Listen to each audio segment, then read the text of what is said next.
Red, I'd like to see you create a few more villagers here, buddy. And I think, yeah, someone in chat just said in Blue's mind, the game was won when the TC went down. In my mind, the game was won when the TC went down.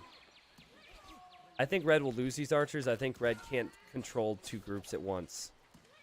That would be my guess. Okay. This group's going to sit here for now. Please don't die to the TC fire while microing this. Okay. But it's creating more vills. And again, like, there's no way Blue can ever win this now. There's no way. Can I look at the idle time here? Actually, I guess these don't count as idle villagers for Blue. And again, like, there's no way Blue can ever win this. My word. There's no way. Hill bonus helps with no fletching. There you go. Can I look at the idle? Hill bonus. What a fight from Red. What a fight. I feel like Red has done some of the things that we've talked about so much against TC drops. Like, get some archers out and relocate. And great fight from Red here. 900 elo. Micro's been pretty good from both of them. I was really impressed with Red's Vill micro initially. Archer micro, I mean, with 2 groups and you've got eco, that's tough to focus on here. So I would say just maybe form 1 group, and it looks like they're about to. Blue is still trading vills, but remember, if you ever go up to feudal, first off, you need 500 food. And then your TC isn't creating vills at that whole time. So, I mean, Red is already in feudal and can create more vills and is only 2 behind and is about to kill another one. As Blue continues to chase here. I mean, Red's okay here. Red is fine. Just fletching away from killing everything, but might not even need that at this point. Blue is now running away, and Blue is going to go for the TC. Oh, God. Oh, God. It's round 2. I think Red will have learned some lessons since the last time, and that would... Well, first off, there's more vills now. So that's a huge deal. And there's archers, and you can just repair. Yeah, there's no way that would work. I think Blue is known. Can't really do anything here, so... Villagers back to work for Red. Fletching could come in. There you go. There's that blacksmith here for Red. I'd like to see a few more villagers back on gold for more archers or for fletching. I mean, I think having Huns really helped Pink Floyd here. Some people are saying pick Berbers. Can you imagine Pink Floyd trying to do this if he needed houses for every 5 vills? There's no way. He's been at the limit with wood this whole game. I think Huns is really good for messy games. But yeah, Berbers with faster villagers is obviously very strong as well. Archers waiting for fletching, I hope. I hope. There we go. Red is running away now. Blue is a fighter. Blue refuses to call it quits. Kills an archer just like that. We are 45 minutes into this freaking game. What are you... Okay. What is happening at 900 elo? We're seeing some crazy stuff. Am I to blame for this, by the way? The Vill rushing? Should I not have shown people those strats? Should I have just kept that hush-hush? Should I have locked Rubenstock in a cell and not allowed him out of his room? to show people what's possible? Oh, man. I mean, we have seen so many crazy things on Socotra. I think my favorite one was that one with Smart, Strong, and Fun. Stealing the berries and TC dropping. Rams. This is Red's game from here. Red is a little worried because the score's close. But if Blue wins this game, I'll eat my shoe. There's just no way. Yeah, okay. Archer's still microing. Fletching makes such a big difference. These vills are like, I'm going to surround him. If it was higher elo, you'd probably have a gate here or something. There's no gate. No gate is needed. Man, not only does Blue Vill fight like a crazy person, but never resigns either. Is this game not 100% over? Maybe I'm wrong. I mean, it's not if Red doesn't fight. Okay, take out that Vill. He's like, yeah, we gotta stop getting horse collar, because we don't get horse collar. Or maybe, knowing Blue probably thought that was a house. That would make more sense. Fletching means these archers are just eating through these villagers. More archers on the way. Blue continues to run. At this point, red could hear the castle possibly. Great archer Michael again. Blue's like, well, you know what we'll do? We'll place more farms before we place a lumber camp. Because lumber efficiency is not at all on our mind. I'm saying that's an issue because you could maybe have snuck the lumber camp over here, and then you could have had villagers actually bringing in wood efficiently, and then maybe get away with your farm. Okay, villagers are going to fight back. I don't know if Blue had a rough day at work or what's happening here. Red is going to micro more. I like how Red has dropped 211 but hasn't killed anything else. Love it. Yeah, there you go. Now these villagers are going to die. This is the end. Blue could run back to the PC and just delay the inevitable at this point. This is over. Red had there was a chance that Red almost lost this game. Like, Red was very close to losing this game. But a really good hold.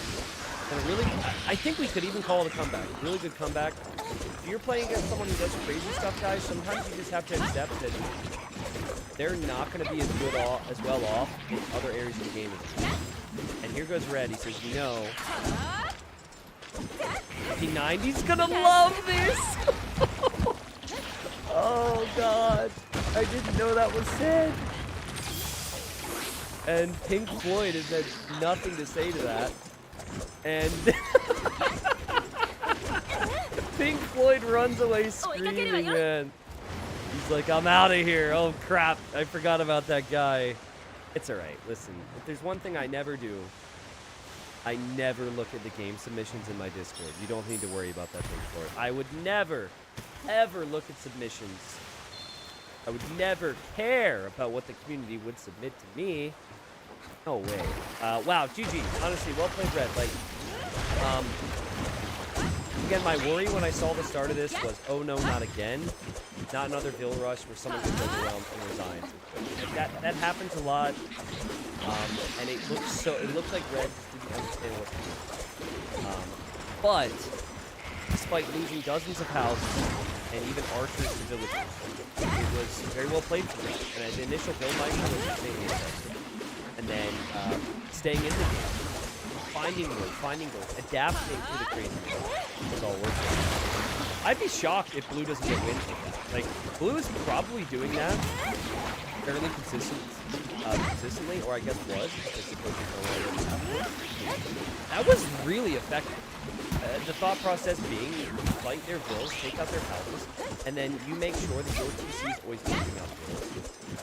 The eco difference was insane here because of that, even though the eco KD was not looking very good for Blue. So, well played. Obviously, Red, again, respect you. I assume you won't submit to this.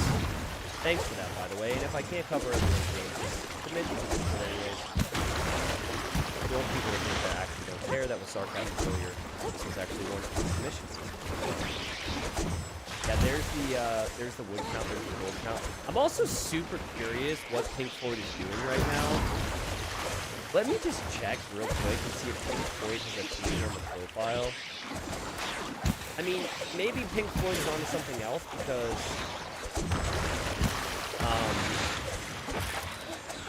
okay, I found Pink Floyd. There's no more Socotra in the map pool.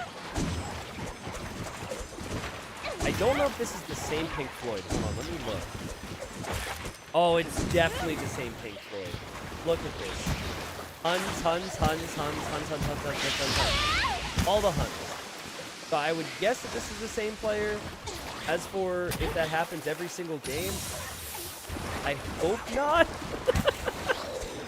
I really hope not, because we've got Arena in here. I mean, did lose on Arena, and also lost on Arena here.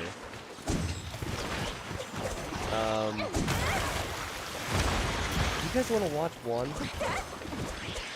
Just like one game. Just, are you curious? Like I'm curious. How many games? 321 matches. I'm gonna check. Okay, I'm a little bit curious on if we're seeing this a lot. I'm going to check. This one game happened earlier. Let's just look and see. Not saying this is going to be a legend video, not saying any of that, but if someone bill rushes with Huns of all civs every single game, that is pretty...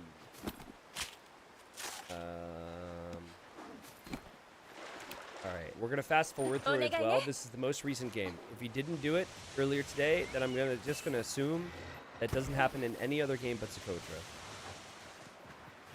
It was for Spanish. Could be scouts or something, but maybe we're lucky. I'm actually going to switch colors to keep Pink Floyd in the same color as we had in that game, and let's go. Okay, so here's Pink Floyd. Yes. Very open map. I mean, you could get away with it here. There's just so much more food on this map compared to Socotra, and you're much further away. I'd be shocked. I would be shocked. Don't really like that lumber camp. 2 trees and suddenly you're really far away from wood, but whatever. Accidentally blocks the villager there, which has happened to all of us. This looks standard to me. This doesn't look like a Vill rush. This looks like a really good build order. Really good scouting from blue. Really good play from red as well. Honestly, solid build orders overall here. Yes, we are close to 1,000 elo, right? So that's... If they're close to 1,000, that would make sense. Okay, doesn't look trolly. Doesn't look like we'll see anything, but maybe just some scouts here from blue. I would guess a scout rush, based on what I'm seeing right now. Okay, going to take extra hunt. Going to take gold. Okay. Alright, I was wrong. Red, pushing in ostrich still. Okay. Barracks. I don't know, maybe scouts for red. Look at him go. You get it, red. It's going to be so funny because red scout actually gets faster here in feudal age. And still is trying to push it. Okay. Stable. Double stable? What? Double stable scouts is pretty crazy considering we had Vills go to gold. Okay, so blue's just a super aggro player. This is not the Vill War. But double stable scouts tells me this is just a player who likes to be really aggressive. Comes in, kills some Vills. Killed a lot of Vills there. Okay, well, I'll fast forward to the end because you guys probably want to see it now. But this is not, this answers our question. It's not a player who does this all the time. Someone said, why is chat in Japanese? I believe this is a Japanese player. Which might also answer why we didn't see any responses or any conversation there. Maybe he doesn't speak a lot of English. I don't know. Hard to say. 8 straggler trees, though. Just left those things there. Double barracks now? Man at arms? What? I mean, to be honest, blue's completely wrecked red. And red's tried to play super greedy into a faster castle age. Oh, red is Japanese. Oh, yeah, my bad, my bad. And Pink Floyd is from Argentina? Oh, I see. Well, what's happening here is one person's made a lot of feudal age military. The other person wants to go castle age. And the man-at-arms versus spearmen. Gonna work out quite well here. Selling stone now. Red? I mean, we're going really fast, but blue seems much better. But I have to disagree with the strategy for red, too. Like, blue is probably someone who's super aggro, and if he doesn't do damage, he probably loses to, like, knights or something. And arms, scouts. Red's gonna make it to castle age. And arms continue. Blacksmith is gonna go down before fletching completes. Which would only affect the TC. Panic, panic, panic. Red's completely surrounded right now. Holy crap. Blue is a man on a mission. Really likes to take out buildings, though. That's what we noticed. Okay, in the game ends. It's what I noticed in the previous game. Even held the gate open here. But, like, really likes to take out buildings. We saw the houses in game number 1. Look at these farms, man. Woo! Holy farmland over here. Those are some T90 farms if I've ever seen them. I like this player. Plays with Huns all the time. Very aggressive. I like this player.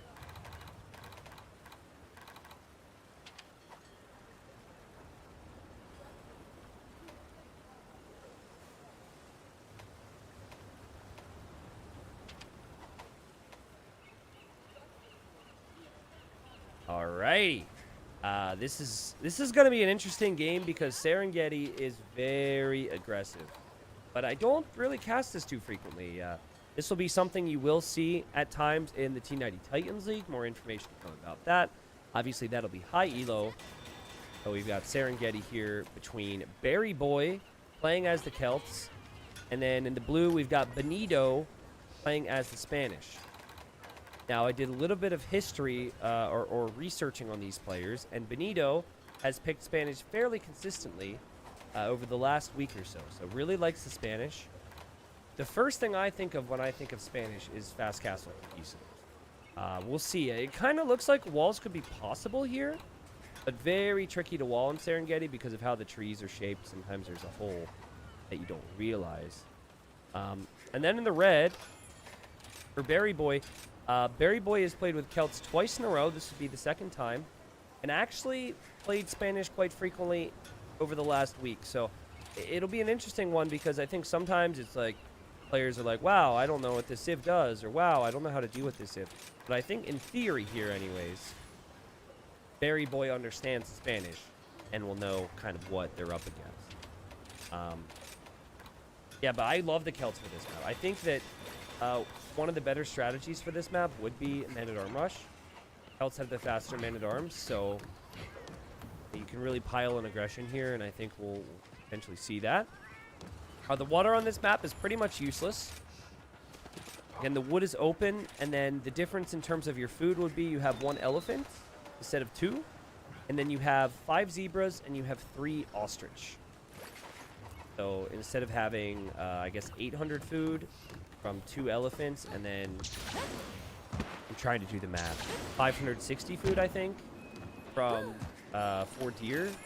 You have 400 food from the elephant, and then someone do what's 8 times 140? That's like, I think 1,020. So anyways, if you add up the total resources, the 2 options I just gave you, overall you do have the same amount of food on this map, if not more. Just how you get it is a bit different. So what I would suggest is you make a mill here.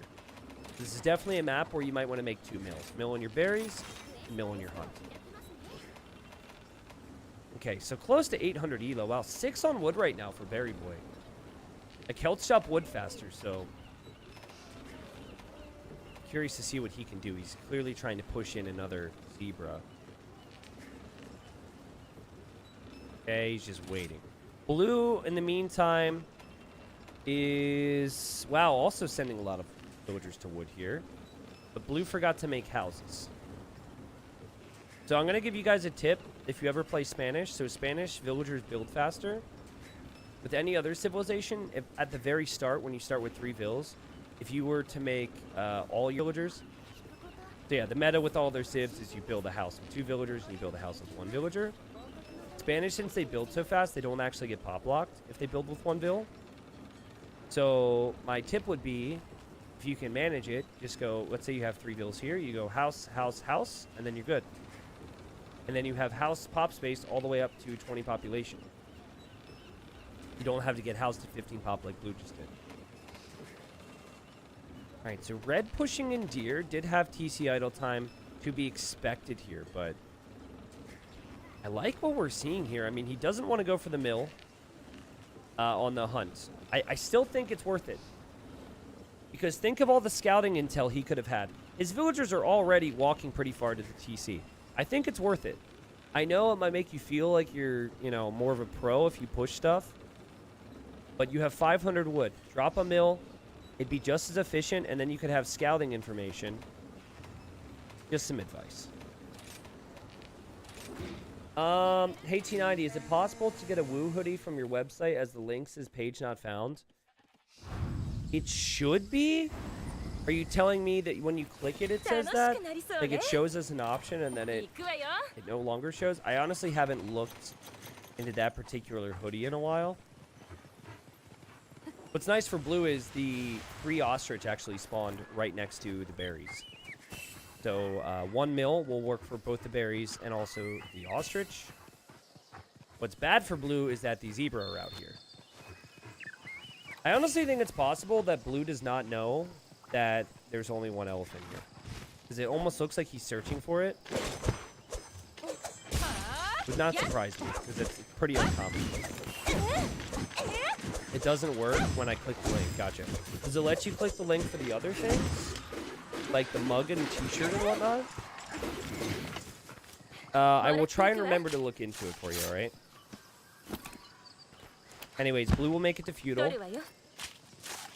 The blue clicks up. Red has not clicked up yet, but I feel like red forgot.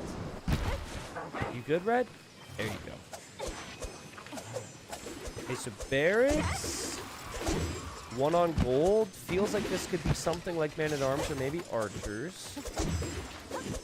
A good habit for players this elo to get into is anytime you're making a building, use it as part of a wall.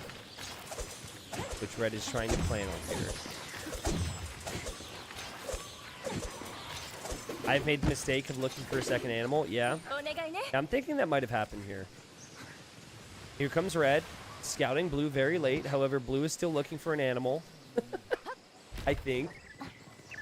And we have a bot in chat. Lovely. I'm sure that video is lovely. I'm sure that video is lovely. But no one's going to click it unless it's Age of Empires content.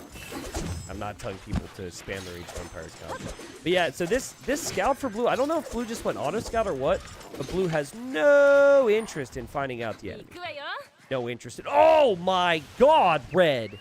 Holy farms! Okay. There you go, have at it. Also a second barracks for red.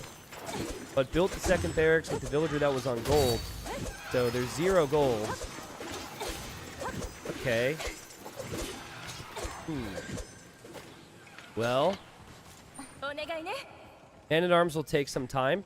It's a bit of a shame to see so many farms without the farm upgrade, I must say. Especially now that Berry Boy's in the next age. Would love to see the wood upgrade, the farm upgrade, all those things. Double stable scouts for blue? What? Okay. Where'd red scout go? Oh, red is also auto scouting. Okay, so a tip for you guys. I understand the game is hard. I understand you don't give a crap about this. But in case you're someone out there who's trying to improve, instead of just running out into the darkness blind, not knowing what they're going to make, imagine how helpful it would be if you just looked at this stage and like, what's going on in the front of his base? Berry Boy actually says hi. He says hi. I guess they're not taking the game quite as serious as wars typically are. And now Blue says good luck, have fun. So for them, it's like the game hasn't even started. I see. All right, I got it. I got it. Oh, I like this. Normally this conversation starts early. Berry Boy says, I'm coming for you. Blue's probably like, what? And then, oh my god, look at Red. I love this from Red. Red saw the stables and immediately queues up 12 spearmen. 12 spearmen. But honestly, good job to see that. And no, oh crap, he's going to go scouts. So this brings me back to what I had said before, right? It's actually really good work from Red. The auto scout's still scouting the map. But, you know, the other thing I should mention here is, if you've got like 4 spearmen, 3 men-at-arms, they'd need like 8 scouts, maybe 10, with upgrades to deal with it. So you could maybe save some of these for your base. Keep a couple spearmen at home. And yeah, the double barracks is actually playing out quite nicely now. Now, what's Blue know about the enemy?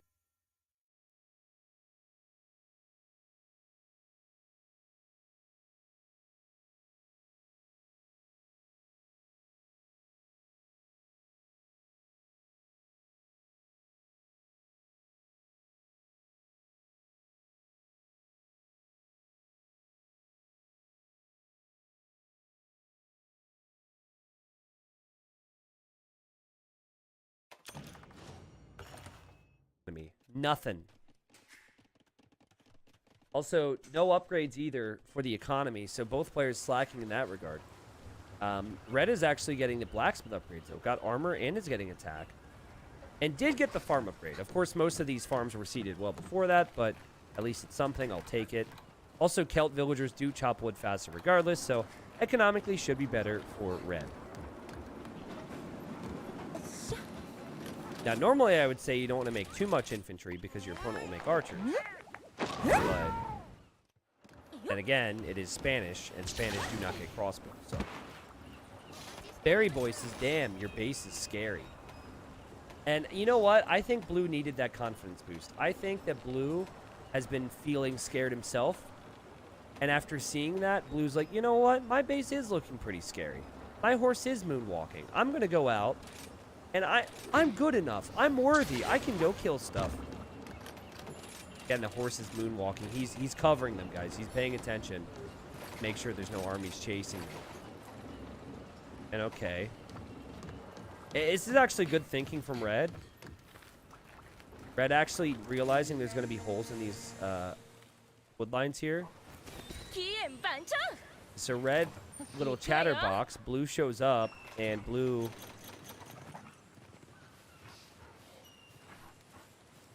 just passing. Red has noticed this. Blue notices that he's been noticed, and now is going to kill villagers, and unfortunately won't be able to kill one. That is a lot of spearmen, and at this elo, I'd be shocked if Blue would be able to get a villager kill with this many Celt spearmen chasing, but whoop! Yes. There he goes, runs away. You know what the good news is for Blue, though? Is that the idle time's there for Red. And, oh, Blue is back! And, oh, man. Oh, jeez, the pain! The pain! Again, no villagers have died. And Blue will run away again. Same amount of PC idle time for both players. Very close game. If Red would have used my suggestion and gone offensive with the Man-at-Arms and Spearman, I really think Blue would have had a tough time here, but I think Berry Boy was being truthful about the whole being scared thing, and Blue, uh-oh, probably going back home for the economy. Rip. Added a couple farms, lost all the scouts. Now what? Now what? This is where it's very important for Red to realize I might be behind here. We have to make them pay. Yes, just because my last name is Berry does not mean I'm related. I mean, I might be. I don't know. There's no way. No one in my family plays this game, sadly, except for me.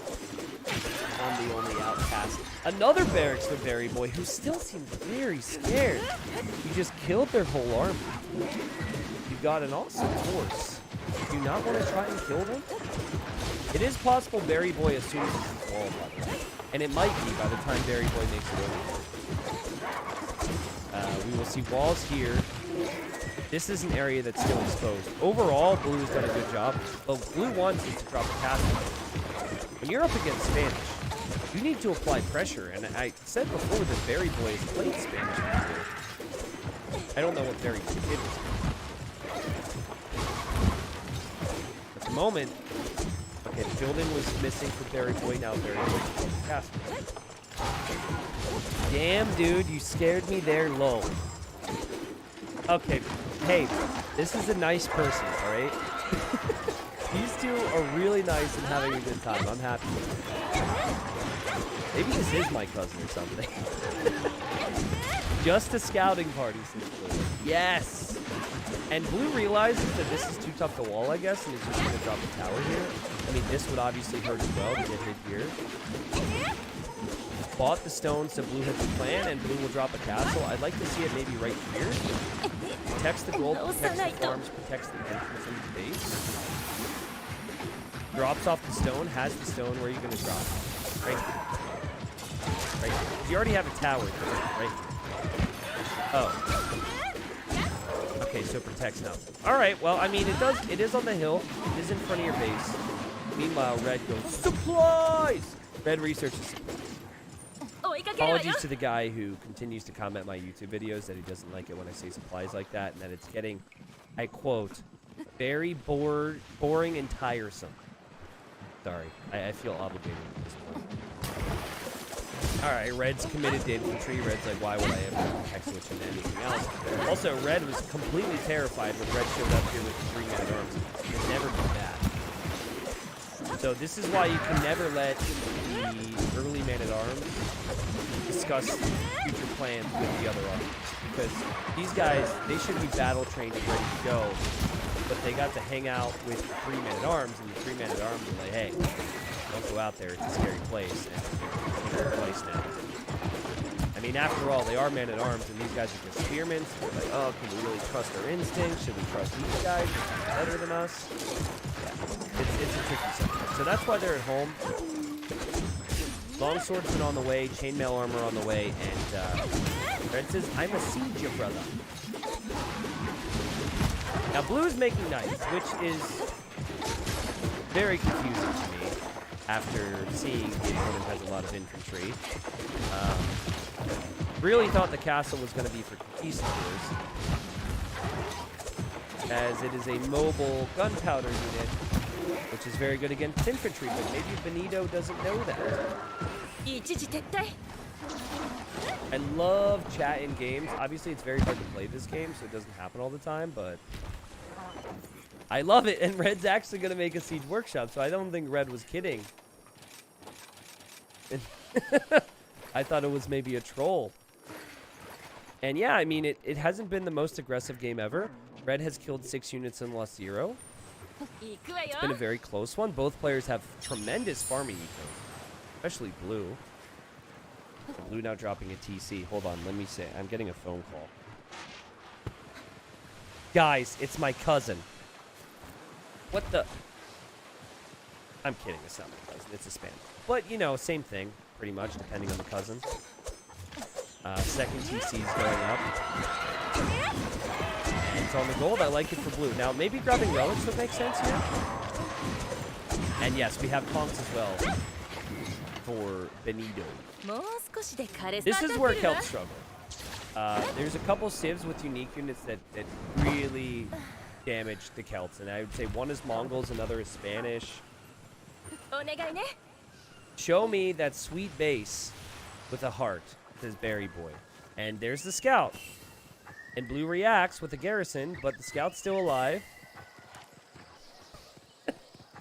Now what Red hasn't seen is the castle. Scout's like, excuse me. Another garrison. Scout's still alive. Okay, moving around. Oh, Greg, thank you very much for the 7 months. Okay, there's a hole there, which Blue may or may not close up.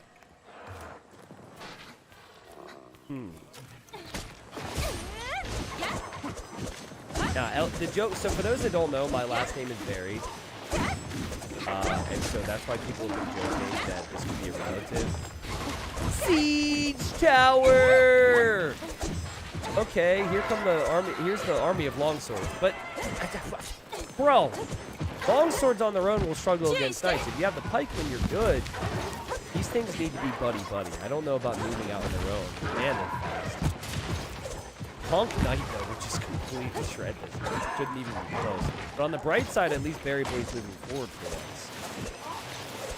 And is going right in for the stables. I guess the logic is take out the stables and can't make knights. This could end up being good for Red, because Red will get to find out that Blue has gunpowder and think about what's named. Here comes Red. Sees the gunpowder and is now probably like, ooh. What would Red say to this? Whoa, you've got a nice army there. Something like that. Okay, the scout's back in, which is kind of funny. Probably just auto scout. And yeah, this is a very painful way to end your life if you're the longswordsman, the original man-at-arms, which are probably in that group, were correct. It's a scary place out there. Red is currently typing up a response. Just waiting to see it. Archer ranges. Not a bad move. So, again, what's tricky here is if you make skirms with Celts, you don't have the best skirms long term. In fact, they're quite poor. You lack all imp upgrades except for I guess chemistry. Yeah, that's nothing special because every civ gets chemistry. Yes. Red wants to secure this gold. We might see a castle on the hill. But I still think mixing in skirmishers with your infantry can be a good decision here. And yeah, this is going to be a castle for red, most likely. Dun dun dun dun dun dun dun. Dun dun dun dun dun dun dun. I'm not seeing anything sus here, Claudia. I appreciate the investigations. Everything seems fine. 2 TCs over here. We've got 2 TCs for blue. Pretty close game. Lots of villagers running around. Wow, blue okay. Read my mind. New lumber camp. You know, both players have had opportunities where they could have pushed, and I think that's something that's really hard to figure out. You know, red had that opportunity earlier. Opponent going double scouts. You have 3 man-at-arms. Add 2 to 4 spearmen. Go forward. Force your opponent to deal with it before the scouts can run around your base. That would have been epic. And now, blue clears up an entire force from red and says, okay, we're good. We'll stay at home. I guess players do want to get to that point of the game where it's just a bunch of spam and they don't have to really worry about, like right now they have to do all these different things at once. They want to get past that and just get to imp. But, you know, expanding is tricky. And look at red. Red is like, I need to wall to protect the gold. So instead of walling to the edge of the map, which will cost me just as much stone as this wall, we're going to go for a V. Kind of disagree with that one for red, but we have a TC in the north trying to expand there too. So crossbow's the choice for red. And I'm guessing the siege towers were probably a mistake, but who knows? Here comes blue. Again, blue can wreck everything. Red hasn't really made ranged units. These walls are not completed. And this is going to be painful. And maybe that's why red isn't chatting. Because you do not have a lot to stop this right now. Blue also got the relevant upgrades. Blue got the archer armor, which applies to Kongs. Blue also got bloodlines. I think we're even looking at husbandry. The opportunity was there for Berry Boy, and now Berry Boy has no clue what to do. And I'm not really sure what tips I can give you. If your opponent gets to this many Kongs, again, elite skirm, and in the Imperial Age, I would say you have to mix in siege. It's not a fun unit to face up against, especially if the player's a micro, and you have to lose micro. It's just not even fair at this point. There's a reason people pick Spanish. Also, Benito picks Spanish all the time, according to me. I think Benito might do a similar thing. Scouts, hope that you don't get pushed by spearmen and man-at-arms and spearmen archers, because you don't want to push archers, and then drop a castle later and go for Kongs. The only thing that's a little weird for Benito, oh man, the only thing is no wheelbarrow on this stage. The economy would be a lot better with wheelbarrow, but obviously you can get that at any time. Red's making crossbows, still hasn't clicked up the Imperial Age. Obviously not chatty anymore. And we have Cavalier now playing. And see, guys, this is why Spanish should never be buffed. Because a lot of people talk about how Spanish is so bad in some situations. Excuse sorry for the yawn. Like, particularly, they can struggle 1v1 Arabia at times. But this civ, man, this civ can be so strong. Oh, man, big shots. Celt Siege does fire faster. See if blue has the confidence to go in after the siege. Another castle on the same hill for me. Interesting choice. Meanwhile, red expanding with the town center on another gold. The red can take this gold, not doing so. Red could take this gold. What I like about Serengeti is that there's gold kind of spread out all over the map, and so it becomes a lot about map control later on. Red is adding a lot of siege right now. Bill count's also okay. Kongs do take care of the siege, but 3 or 4 mangonels plus maybe a few crossbows. You never know. Blue seems to be having fun microing this army, but it's not really focusing on bringing another army in. Pathing a bit of an issue here for red. Siege can't make it over there. And boom. There you go. There you go. Blue is already teching the Cavalier behind this, so I think Blue's going to go back here.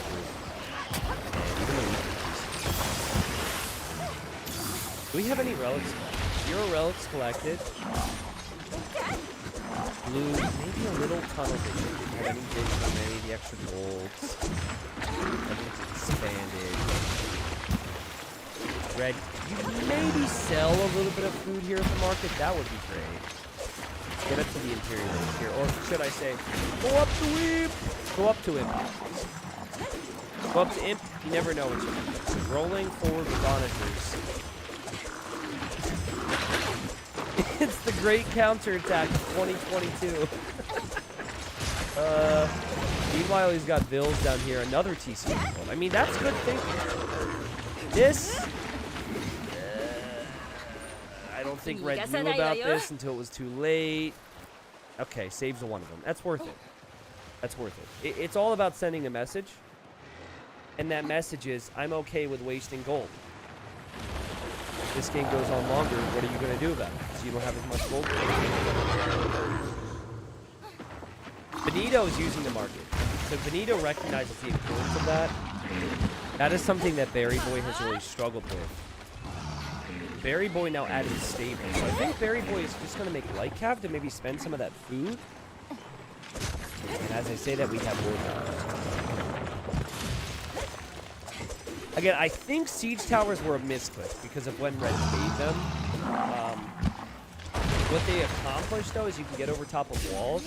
Blue didn't even finish this wall, but you could put units in, click this, and they would go over the wall. Red says my heart is pounding. Relatable. I don't feel that so much these days. If I'm playing a tourney, I will start to feel that. I'm sure you guys know what the ranked anxiety can feel like. You do a million different things. I don't know. It feels like with the Vil counts and the fact that Blue isn't pushing, there's a chance for Red. But Blue's getting Paladin, and if he starts to be assertive with Paladin, that's destroyed. I'm okay with Paladin for 13 cav because Paladin takes a long time. Obviously, I'd prefer to see a lot more production and a few more upgrades for Blue, but it's still fine. Whoa! Blue! Oh, Blue didn't know there's a castle there. Okay, Okay, finally the market's being used to sell off some of that food. Again, Celts do not get Arbalest, Celts do not get Bracer, Celts do not get the final armor on archers, so the range units just get really bad. Blue will obviously see this. You would hope, you would think, Blue will see this. Blue's gonna leave now and drop the castle here. This makes the most sense anyways. It's just an invitation to delete that and drop it here, and then bring forward trebuchets. Now, what I would do, what my ultimate comp, okay, against Honk and Paladin is Siege Ram, Halb. You're going to lose a bunch of Halbs, but if a Halb ever hits a Honk or hits a Paladin, they have that bonus damage. And Celt Infantry is really fast. Celt Siege fires faster, but also Celt Siege has more HP. So the dream comp to push this type of thing back, tons of ransom Halbs. We are seeing more Paladin now for Blue. We are seeing more Conks now for Blue. Again, Blue is missing the final armor for Paladin. That could be a talking point. I don't really care too much about the final armor on the Conks, but like for Paladin, it would be a huge help. Russell, what's up? He says, this is a great game. What elo is this? Russell, there's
this very weird and rare bug that's happening right now where you might not be able to see the Elo on screen.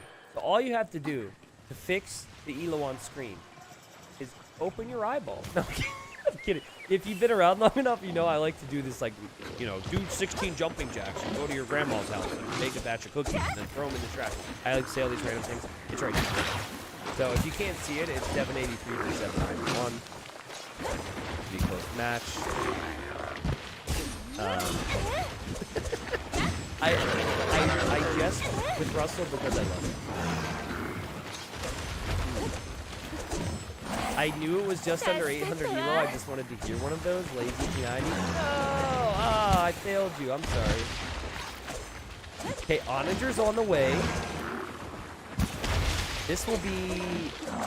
I mean, again, it's possible for Red, dependent on upgrades and production. My worry for Red is I think it's the same 3 bearings. 1, 2, 3. For some reason, we've got stables here. Also making a bunch of skirms. Yeah, so the reason I wouldn't make skirms, I guess he doesn't know this yet, is because of the paladin. When paladins are involved, you have problems. It's so expensive, though, to get to the composition Blue has. Look at his army value. And look at the percentage of gold. 55%. The nice thing about Spanish, though, is that you don't spend gold on your blacksmith. An underrated bonus. Okay, for the first time, Blue is going to discover there's some red here, and Red will discover some blue. That's a big thing to talk about. Now, Blue and Red. Anytime I talk about season conditions, there's already going to know about this, but 4 trebuchets minimum, okay? 4 trebuchets minimum when you're going for the attack. I'm having some concerns for Blue because Blue doesn't want to make more stable. That could be an issue with reinforcement. So I think the army has to be strong enough in that first attack to make it a lot. I tried to type T90 official farming efficiently into that new AI thing that creates 9 images and nothing came up. Not even AI for that T90 farming route. Okay, mods. Can we get rid of this guy? Thank you. He's ruining the vibe of the stream. Siege towers! Let's go! Finally! Imagine buying 2 brand new siege towers and then not using them for, like, I don't know, in Age of Empires time. A couple generations. Here they go. Now, they do not see each other in the middle, as siege onagers on the way. But I think Blue, yes, Blue sent the monk this way to get the relic. And Red will encounter this, Blue will encounter this. They just end up arriving to the same spot. Just passing. The Wood Raiders will go to kill the Vills. And now the Conks are going to kill the Monk, Villagers. And I guess Blue just really wanted that. Oh, the Monk is running, though. That's funny. The Monk's on the move here. We'll probably end up going down, though. And now these units go right back in the siege tower. Meanwhile, this one hops over the wall, which is kind of useless if you think about it, because, you know, the wall wasn't even completed anymore. Blue does react.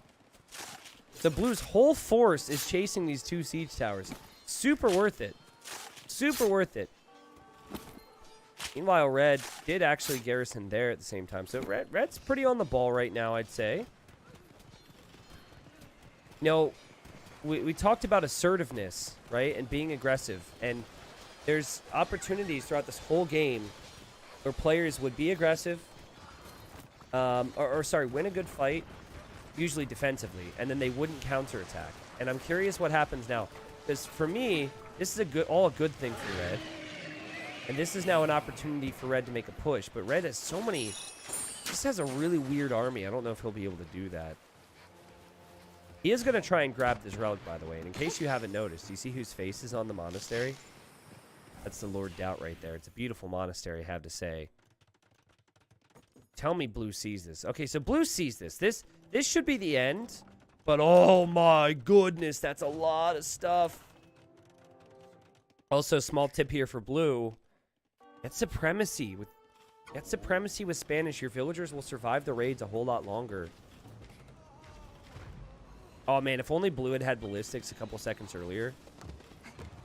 Does anyone know if blue has murder holes? Red just killed his own hound there. Does anyone know? I think blue got murder holes. This will be kind of important because I see red. And red says trickle treb, which isn't exactly true. Blue's got more than that, so blue's good. Something tells me red knows who I am.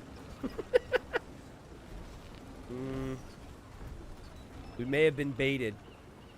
Talking about trickle trebs over here. And okay, castle goes down for red. We now have a castle for blue, which...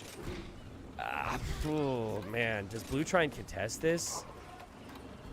You have to have some killer micro. Back up. Back up. Back up with the conks. Pain. Shoot the siege onager. Oh. The conks are actually doing an amazing job at distracting here. Look at the paladins, guys. Look at the paladins. Paladins are killing everything. Red's killing his own units. And all of a sudden, all the military's gone for red. Red has Lightcav now in queue. And this brings me back to making anything other than infantry siege with the Celts. It's really questionable. Now you're making Lightcav. Obviously, that spends your food. But still not the best answer to what's being sent out here. And the KD for blue is just insane. Red is now going to get Elite Woad Raider. And I certainly like that with Siege a lot more than I would like to see Lightcav here. But I think the Halp still can work really well. The tricky spot to be in. Okay, these Trebs are in a problematic position right now. You do not have endless amounts of gold here, blue. You can't be losing Trebs to Siege. Red will lose the Siege. There you go. Red will now raid with Lightcav, though. That's where Lightcav can be useful, is just picking off villagers. You definitely want to have infantry as far as not farts, sorry, as part of your main force. Talk about long-term gold. Gold tier right now. Is blue denying that? Blue is not. Does blue see it? Yes. There was gold here. Red took it. We have some wonderful T90-inspired farms here. Red trying to get stone. Kind of awkward. Mining camp position doesn't help matters much. Red has taken... Let me double check. Yeah, red has mined more gold. In fact, red has brought in more resources. I think a lot of that just comes down to having wheelbarrow. So blue seeding more farms, but not even wheelbarrow in, whereas red has handcart and wheelbarrow. Or I guess wheelbarrow and handcart. I have my concerns for blue. Blue is so scared to raid with paladins. Blue's not controlling the golds for the long term. It's like blue is just waiting again to go for a big push. But it feels like red's going to have enough to stop one more big push. Blue never really walled this. The hussars are just going to go whoop right in. And we know what this means. Like, what this means, as this castle could actually get denied, is that blue is going to have to send that army back home. Are Spanish paladins like top 3 or top 5 in the game? Good question. There's a lot of paladin civs. I think considering that, you know, stables build faster and the blacksmith upgrades always cost food for Spanish, you could maybe put them there. But I don't know. I mean, you'd have Franks there. You would have Persians there probably. Here come the conks. Oh, man, this raid. Blue's down to 35 eco. But blue just went in for a raid at the same time. Holy crap. The Keld Hussars are here, though. They upgraded all the way to Hussar just to snipe the Trebs. I'm trying to think about this tier list. Lithuanians, Persians, Franks. You know, I guess Spanish could be up there, right? But they have no, like, extra attack speed. They get full blacksmith upgrades on them. Yeah, blue, guys, he does not have the economy. Not the economy that's needed to last here. And when you're making full gold units, yeah, Teutons possibly. Yeah, I guess Teutons have, like, some potential weaknesses, though. Yeah, you cannot... You have to have greater economy if you're going double gold. Skirmishers, they do not call skirm. Alps do not call skirm. Seeing a lot of trashing with raid. And very little effort from blue. I mean, I'm sure the effort, very little control over gold, which is always going to be crucial here. I think blue, unfortunately, forgot about these conks. They're going to start to go down to that castle there. Yeah, I mentioned it earlier, a big reason for Serengeti being involved in T9 Titans League is I love how you have to control the golds over the whole map. And it's also really hard to stop raids. They can produce some really insane games. Well, he's 5 on gold, and those 5 villagers are here. And he needs to have enough seeds to take out this castle, I think, to have it. If I'm red, I just make more hussars, and I can trade again, because blue is probably on the rebound economically, and blue is feeling it right now, for sure. Am I playing in the Titan League? It kind of depends. So, as of a couple days ago, if I sign up, which I will, I would be in gold. But I think there's a lot of names that haven't signed up just yet. So I think it's likely that I will not qualify for gold. Like I won't be pissed that I don't have as many tournament results. And I think even if I would have played more tournaments, I'm not sure if I would have made it into that slot. I'm not sure if it's quite good enough. So what that would mean for me is, like, let's say I don't make gold. So I'll play the silver ball, the silver league on like December-ish. That's the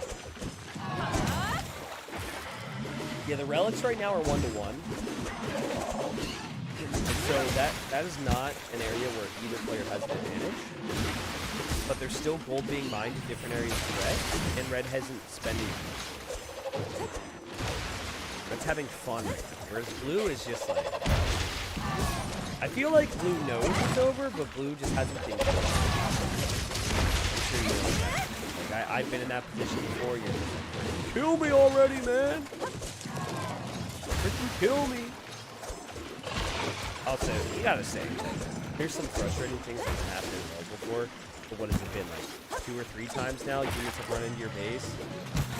Either complete the walls, blue, or don't place the walls in the first place. Like, maybe he didn't realize how the units were getting through, but here comes another wave. And so in an ideal world, then your next force goes in to take the castle. But yeah, the hustlers show up, and poor blue having a tough time. Yeah, red got the relic in the north. There's other relics around. Red's not really focused on that right now.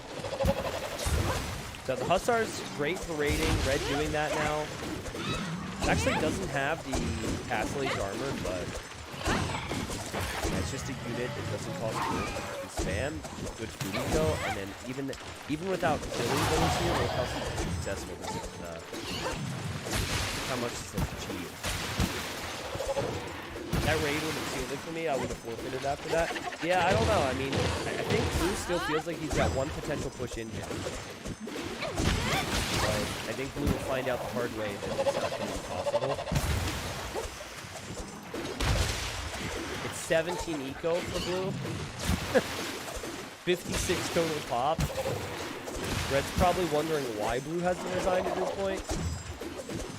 And, you missed the early chat. Like, red and blue were back and forth with their chatter. These are players that were being respectful to each other, so it's not like very boys like taunting or anything like that. We said it ready. Yeah, even the relic pops out, so now you have no golden cup. And the monastery goes down there. Yeah, blue, you've got to push, man. You got to push. Oh, God, painful! Perfect timing for red. He's like, all right, this is the time to go up to the castle. Didn't know the conks were here, I'm sure, but if the bomber cannons go down for blue, blue can't make any siege. Siege onagers on the castle! Not bad with Celts, man. Especially because the castle fire is actually hitting the woes. So it's perfect. I think I saw this in Battle of Africa the other day. Like, who needs Trebs when you can have that many siege onagers? And blue says, GG, buddy. GG's called. Respectful game. Well played to those two. I really think this game came down to being assertive. There was like 4 or 5 instances where someone would win a fight and then they would not take advantage of that and push. And for blue was how much faster to the Imperial? Let me double check, sorry. 10 minutes faster to imp. Now, this is becoming a theme in Lowy right? This is a big thing, and I gotta stress this point. Listen, if you're going imp that much faster, there's gotta be a reason for it. If there's a reason for it, make that reason known. If you research Cavalier and Elite Conquistador, maybe make it work for you. And then, if you don't want to do that, if you're more of a player who likes to sit back and wait for one final push, I think you should take other reasons. You should control the golds and then see how that works out.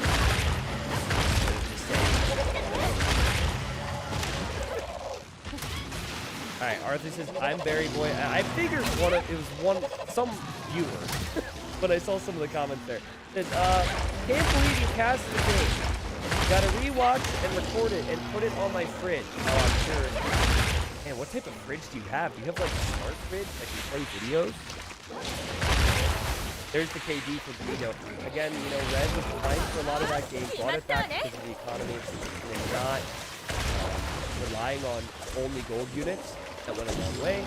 Good control over the map. I think Benito will be able to learn a lot from it. Because again, there were just a lot of situations there.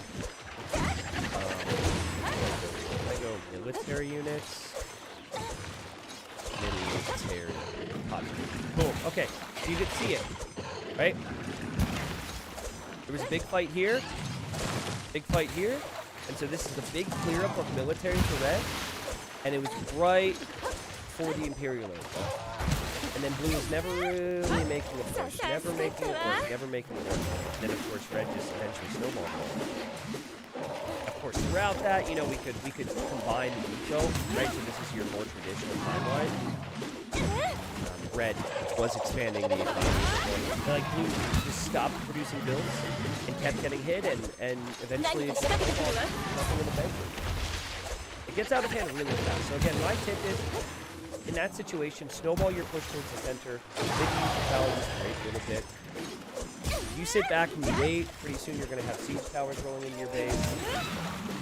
You're going to have Hussars and Kel turning into T90, what's your biggest tip for me? Kind of the same thing, Mr. Berry Boy. The main thing is you had an instance where well, I would say go back and rewatch it, right? But in Feudal Age, you saw he was going double scouts and you made Spearmen and you played very defensive. And then there were other instances where you would take a pretty good fight and then you would still stay defensive. And so in this game, it worked out for you because you're able to end up coming back and winning. But when your opponent's on the back foot with military numbers, the best thing to do is to take advantage of that and move forward. That said, I think what you did a really good job of was raiding, and that's something that wasn't really in Blue's mind after the scout rush, and that probably made a difference. Oh, also, was the siege tower thing intentional when you made it? And did you name yourself Barry Boy to get in Lowy the Legends? Because I notice now your last name is not Barry anything. And you just said Mr. Barry Boy is my father, and a bunch of people call me Dad. So...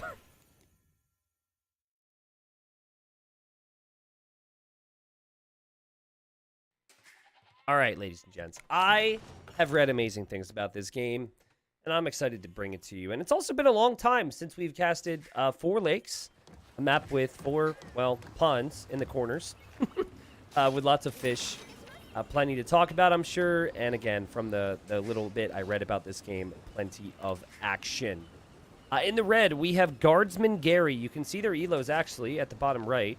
I'm too lazy to change the elos at the scoreboard at the top, but that's nice that that's there. Guardsman Gary is playing as the Celts. And then in the green, we have Entik, who is playing as the Ethiopians. Now, Guardsman Gary and Entik are playing at 900 elo, but even though I say it's Lowy the Legends to be 1,000 elo and below, I feel like realistically, when you're at the 920 or 930 mark these days, I have to be honest, these guys probably shouldn't be in that class of Lowy the Legends, because the more I watch 900 elo, the more I'm really impressed with the skill, the game knowledge, and whatever else. But, you know, as I say it, as I think about it, as I say those words, green doesn't produce a villager the whole time. So bad timing on that, I guess. And Entic now doesn't have a sheep underneath the TC. Okay, I take it all back. I'm so sorry, Entic. But you picked the worst possible time to forget some basic things here. As the villagers have no job, and they're deciding on what to do next. And I think Entic's like, you know what? Screw it. I'm just going to take a boar. So we're going to take the boar. We're going to switch up our build a little bit. And shame on me for trying to scout with my sheep, I guess is what Green's thinking. All right, not the prettiest. So let's talk about the way I got this game for a second. So actually we have Red saying, can we pause for 30 seconds? You don't have to worry. This is a recorded game. But I have a Discord. And if you're not familiar with Discord, it's a way communities basically interact with each other. We have a million different chat rooms. So whether you're looking for games, want to post memes, or want to do community games on Fridays, we have all these different rooms there. And we also have the game submissions channel in that Discord. Now, the reason we have that is so people don't use my business email to spam games. I do get that a lot anyways, because a lot of people don't know. But if you're ever out there watching and you're like, wow, I really want T90 to see this, I can't make any promises, but we actually have a room for that in the Discord. We actually have had viewers as well. They're just like, oh, cool, I kind of want to watch this game. This description's pretty cool. So maybe I don't see the game. In fact, the chances are very slim that I will see the game. But, you know, other people might be able to talk about it and say they enjoy it. And you get to hang out with fellow players of the game. Sorry, I was a little confused with Red's situation. But so far, so good. So one of these players was one of the ones that submitted the game, and I don't know which player submitted it, but I could tell you that if one player docks and one player does not dock, I would say the player who docks is probably from my audience, because I talk about it a lot, about how on a map with water, you should go for 4 or 5 on wood, and then dock and add fishing ships, instead of, look at Red pushing in the deer, wow, instead of going for the mill. And okay, so my guess right now, based on the start, is that Guardsman Gary was the one who submitted it, but again, I don't know for sure. And in fact, I don't need anyone to fact check that. I would prefer not to know, so no one go to the Discord and look through the submission. That would kind of spoil this for us. Anyways, like, Red's going for all the fancy tricks here, weakening the boar with the town center and everything. And again, has the dock. Helps do chop wood faster, so this could be really awesome to get more wood income from the fish. And just to reiterate, my whole conversation and my whole point regarding the dock and as to why this is, it's all about eco units. So we talk about idle TC time, and the reason that's a conversation is because the more villagers you have, the more resources you're going to bring in, right? You only have one TC right now. So you're maxed out at what you're able to do and how many villagers you're able to get out of your town center. But this player has 2 eco units, or 2 eco buildings. You have the dock, and then you have TC. So if both were working all the time, Red would pull ahead with eco. However, Red is really, really interested in the deer. And you gotta love it. I mean, the only way you really practice this is, or get better at this, is if you practice.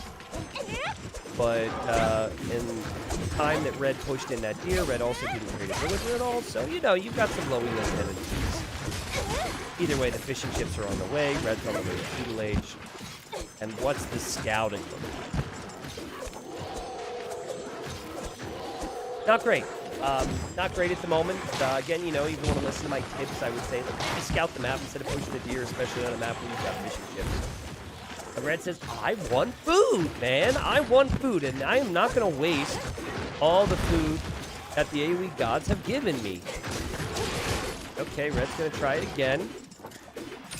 Doesn't know what the opponent's doing. Doesn't really care. It's going to go push here. Little pushy here, and, uh-oh. Oh, God. Okay, that's fine. Green, about to click up to defuse. You would think Green did dock. Delayed the dock, though, because the mill had gone up. But I like this from Green. You've got 2 lumber camps. So very good wood efficiency for the long term. The deer will eventually come in, and then the berries, I'm sure. And they might actually both end up in similar positions, just in different ways. Because red was faster to the dock and later to the berries. Green is going to be faster to the mill and then later to the fish. Green's also going to stone, guys. Why would an Ethiopian player go to stone? Well, you could go for stone walls, which is probably more extreme. You could also go to stone for towers if you think your opponent's going to go archers. The only other thing that I'm thinking of, and again at this elo, I have to expect that these players have a plan. I don't know if it's a good plan or a bad plan, but I think they have a plan. But yeah, maybe a castle would be really cool.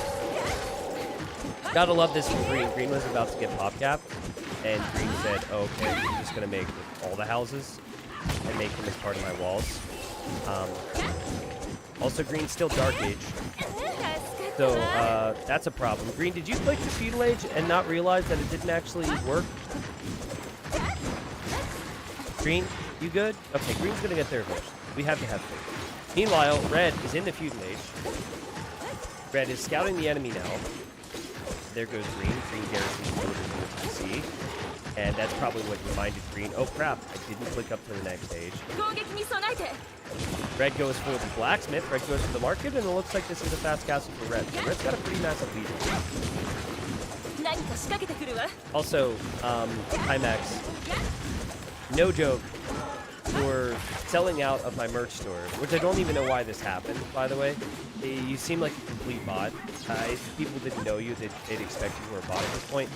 It actually led to someone buying a t-shirt yesterday, because I loaded up my merch store, and I was like, wow, somebody bought some merch.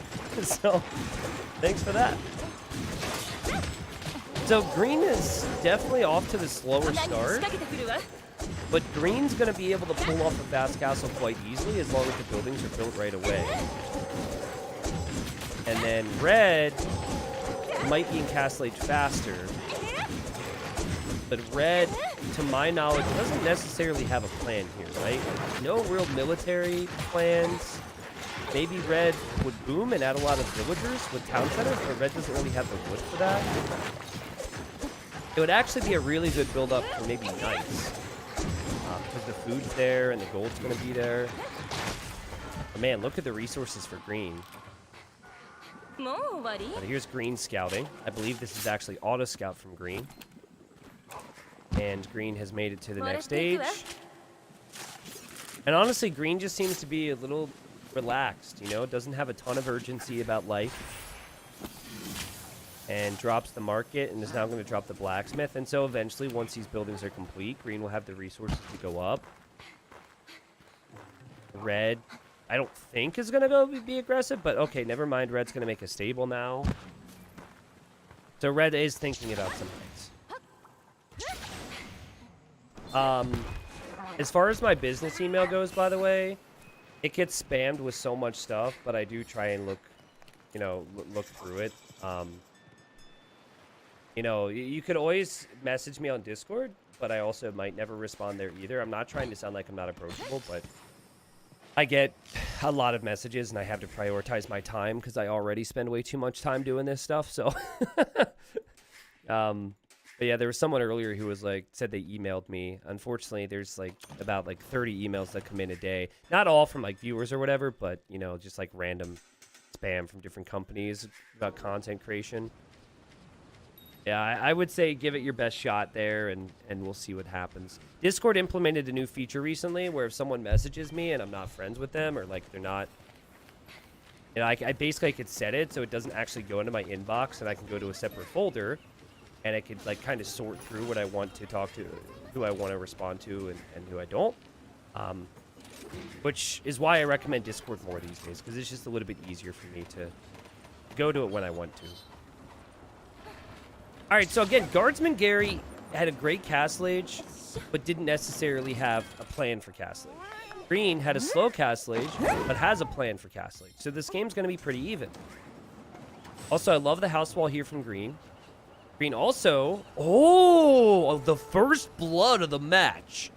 Oh, look how that guy fell back. Oh, my goodness. Look at that. That was so dramatic. Let's raise him from the dead real quick. Watch this.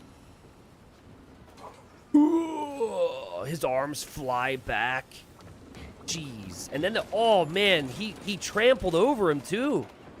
Look at that. Adding insult to injury. I guess it's not really, I guess you can't insult someone who's dead. And you can't injure someone who's dead either. He's dead. But anyways, that happened. Oh, okay, we got to go to normal speed now. I mean, Red's got a knight now, and Red does know where the opponent is. And Red seems to be sitting here thinking maybe the gold could be denied. But I think the bigger focus for Red has really just been the economy. And I like how Green has taken the north now to expand some of that fishing eco, because the fishing economy goes a long way on this map. Also have another dock down here from Green. All right, so first thing Green does in Castle Age is going to be drop a castle. Man, it would be so cool if we saw Shotel Warriors and Woad Raiders in this game. Actually, who wins? Elite Shotel versus Elite Woad Raider? I feel like it would actually be a pretty close fight. Shotels have a lot more attack, but Woad Raiders have more HP.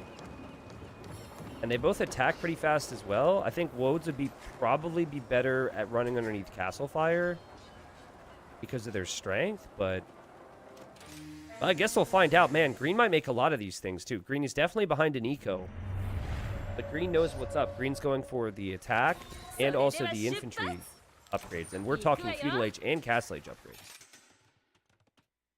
In the north, Green's adding one fishing ship. That makes me happy. In the south, we're going to see a fishing ship. Red has not scouted that dock, however, so they might not really find each other there. And here come the knights from Red, and Red's like, wow, okay, this is my time. Time to pressure. Let's go. I want to be aggressive. And Green kind of walling up the backside here. Maybe aware this is a possibility. 37 eco versus 47. Yes. And it's a pretty good game so far. I mean, obviously, execution could be faster, could be better in some ways, but ooh, Red gets in. And the Woads win that 1v1? Okay, I'll take your word for it. Green's going to need to make something right now. Green has these periods where it feels like Green's not there. Like, now, like, Green is just suddenly here and ready to go and is all excited and great response. Unfortunately, loses the build, but like, now Green's ready to go. But, like, you know, there seems to be these spells where Green goes from, like, awesome decision and then needs a break for a second. Needs to take a deep breath. Oh, quick wall. House wall. Very impressive. But could make some army here, Green. So I'm impressed. Okay, Green saves the villagers. Red probably happy with the value that attack got. 51 eco versus 35. Red still seems to be ahead of economy. Red's going to run off home and maybe focus more on that economy now. The army won't be quite as distracted. Green is temporarily AFK. I think Green might be trying an intentional fast intro. Like, Green has forgotten to create villagers and didn't produce any Shoto warriors. Like, I honestly think Green is waiting for Imperialism, but I'm not entirely sure. Because if you wanted to go Imp, you could sell food and wood and get the gold. But I don't know if Green is thinking of that. Okay, now Green's going to get gill nets. What's nice is that Green is expanding that fishing. And that is something that is underrated. Like, Red is starting to mix in more into farms, which is completely fine. I mean, to be fair, Red's also adding some fish as well. And you know, Red's being a little more active, right? Has some spells here or there where certain things aren't happening. Like I said, Green's awake now. Like, Green's suddenly alive. Like, Green now is producing villagers. Green's getting all these upgrades. Royal Heirs is coming in, which I think means the Shotel Warriors produce even faster. Squires, which means the Shotel Warriors move faster. Arson, which means the Shotel Warriors destroy buildings faster. And I want to see a freaking Shotel. Shotel, Hotel, Holiday Inn. Let's go. Let's go. Let's get some Shotels out of that castle, buddy. Red's still making knights, and yeah, Celts do have Paladin, but Celt Paladins are very weak. Also, I think there's a hole here. I can't tell, but I think there is a gap there. And Let's see if red finds it. Yup. Red runs right in. Green reacts right away. So, like, green's there. And now green's going to make pikeman. Now, I love low elo, dude. This is, like, the most low elo thing ever. Like, you build up towards a castle. You build up for royal heirs. You do all these things which scream Showtail Warrior. And green's like, nah, actually. Whoa, whoa. Did you see that? What was that bug? Whoa, lady, you can't actually get in the house. This game isn't realistic. That was weird. She ran on top of the house. But yeah, anyways, now green just doesn't want to make Showtail Warriors. Now, that said, pikeman is something that you get the pikeman upgrade for free. So that's not a bad addition. And green's actually doing something about it now, which is also good as well. And red is really committing tonight. Like, red continues to produce more, adding more stables now. Red's thinking, I think I can win this game right here. What red doesn't know, though, is that these pikes are going to have full upgrades. Imagine going from seeing 0 pikemen to seeing pikemen with full upgrades. And look how fast the Showtail Warriors produce. Whoop! Whoop! Whoop! There you go. That's enough whoops for me. Green is really good with the fortifications and the house walls behind. And green's making a lot of infantry at the moment. So let's see how green manages this. I think green might delete this. Uh-oh, red saw it. And red's scared now, and red's going to run away. So Showtail Warrior, 45 HP, 16 base attack. That is insane. And then plus he's got +2 attack from the blacksmith upgrades. Green would have run right to red's base right now. Red would not be able to stop that. Actually, I could be wrong. That's a lot of knights. But I feel like this combination is really strong. Again, green's been very low eco. Does have the fishing ship. Really has forgotten about the villagers. But now isn't forgetting about the army production. And that's what I was waiting for. Defense into offense is a play style. And that's kind of what green's going for. A lot of, like, if you compare higher elo, there's a lot of players who play just like that. And red, I think, is feeling like, I can win this game. Green's doing nothing to me right now. Oh, man, I'm so excited for this fight. But red's going to have full Castle Age upgrades on what's available anyways. And the Celt Siege here. And I feel like this could honestly end the game. We're 31 minutes in. Lovely stuff from red to produce more villagers. Red will see some infantry here. And green backs away. Like, green's paying attention all the time. Not to the economy, but to the fights. I think green is scared now and is going to hide inside the castle and back away. And rightly so. Like, red is really flying ahead now with the population. What's funny to me is you look at this and you think, wow, red's got more military. Then you look at the army count and that's not actually the case. The green has the Showtails and so they whoop, take out the Mangonel, take out the next Mangonel, could take out the next Mangonel as well. I think there will still be one remaining, but that's actually worth it. Well, it's not that big of an investment. And still at 31 villagers. And red, we've now built a castle in Middle Hill, probably the most important hill of the game. You have to think, what would T90 say? While you're playing, I want you guys to think, what would T90 say? And don't say supplies or murder hulks. Not that. You have a crucial position. You have the hill above your opponent. You have pretty solid economy. Should you, A, produce Woad Raiders and spend resources on upgrades, or B, maybe click up to the Imperial Age so you can make trebuchets and then do those things. Red is staying in Castle Age a bit longer than I would suggest. But I do like how red loves the upgrades, and it's catching up on some of these things, which are obviously very important. Blue is making siege workshops behind all this. Why did I say blue? Green, sorry. And there we have the market from red.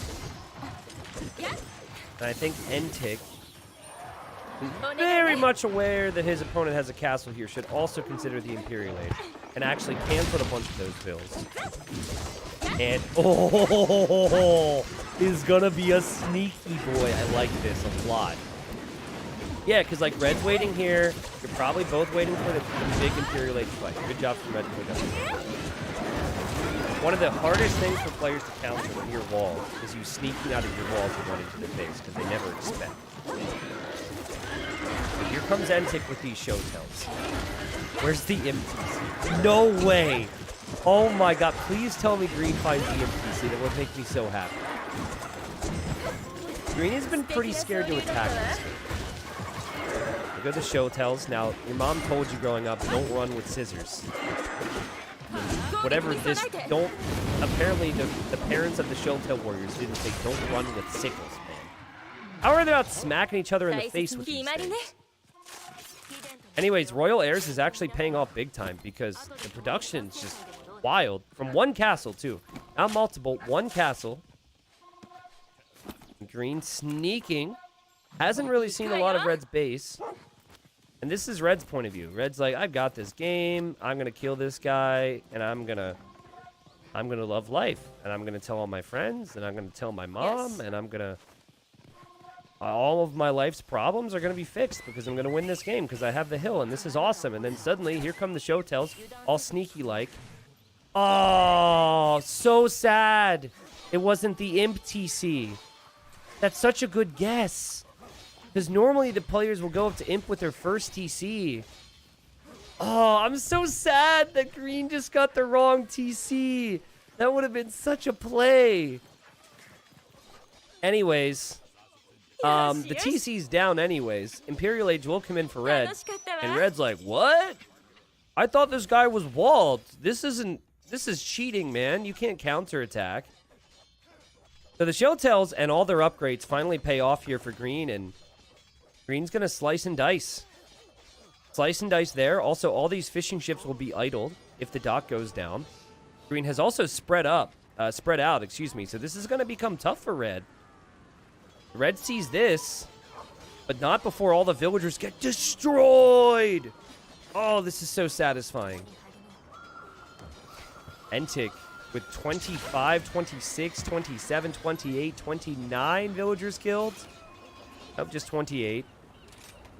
And that's not the end of it either. More show tells arrive. And guys, this is why walling and sneaking is strong. Obviously, Red has had the army, but mobile units raiding, very tough to deal with. And that evens it out. Red did a lot of work to build up that vill count, but man, the show tells ruined all of it. Again, you've got 16 plus 2 damage, so they 3-shot a villager.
And then I think if you get Blast Furnace, you 2-shot a villager.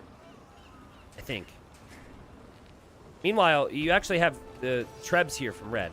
And, oh, a big shot as well. That was sick. I think that was an attack round. Wow, Red goes for another attack round as well. And the pikemen and the show tells, well, the show tells are pretty much gone, but they all go in here to take out the siege, and Red is back in the game just like that. Also, this knight has made it in, and Green, who has resources, now does not have a castle and needs to stop this push. But those were some amazing shots there from Red. Guardsman Gary gains all of his score right back and just needs to run into Green's base. You take out the castle, you just run right in. Again, it takes green a really long time to build stuff up. Like, green seems like the slower player here. Red is more, I would say, is the better overall player. And fortunately for red, I think we're going to see red prove that here. I mean, this seems GG simply due to 30, 40 infantry going down there for green. The town center could go down. This castle could be denied. I can't tell. Is there a full wall here?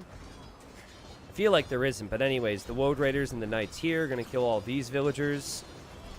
There are pikemen on the way for green. And the pikemen will do well against the Knights. But you are really going to need a castle up if you're green. And even then, red could just shove it down. It's a shame, too, because green has lots of resources. And green's not going to give up. There were actually villagers down here on this gold. This is kind of cute. In the other areas of the world, there's war. But here, there's harmony. And yeah, green's just going to, like, drop a castle there. Also did complete this castle. And is going to try and research conscription in it before it goes down. Yeah, green wasn't really able to make use of imp. Because red didn't really give green the time. But again, if green was just a little faster with taking advantage of the showtails and the pikemen and castle, even without adding more villagers, I think green would have been fine. Fun game here. That was really cool. Hey, guys, think about it, though. If green actually got red's imp TC, green, I think, wins the game. Because green would have not been pressured and lost the castle. And green would have been able to make use of Imperial Age and make more showtails. Honestly, is the difference in this game. If that TC would have been the imp TC, red never pushes. And I think red dies. Anyways, let's see how long it takes green to mass these units. I mean, green doesn't want to resign here. I'm sorry if this is going to drag on. Again, I haven't seen this game.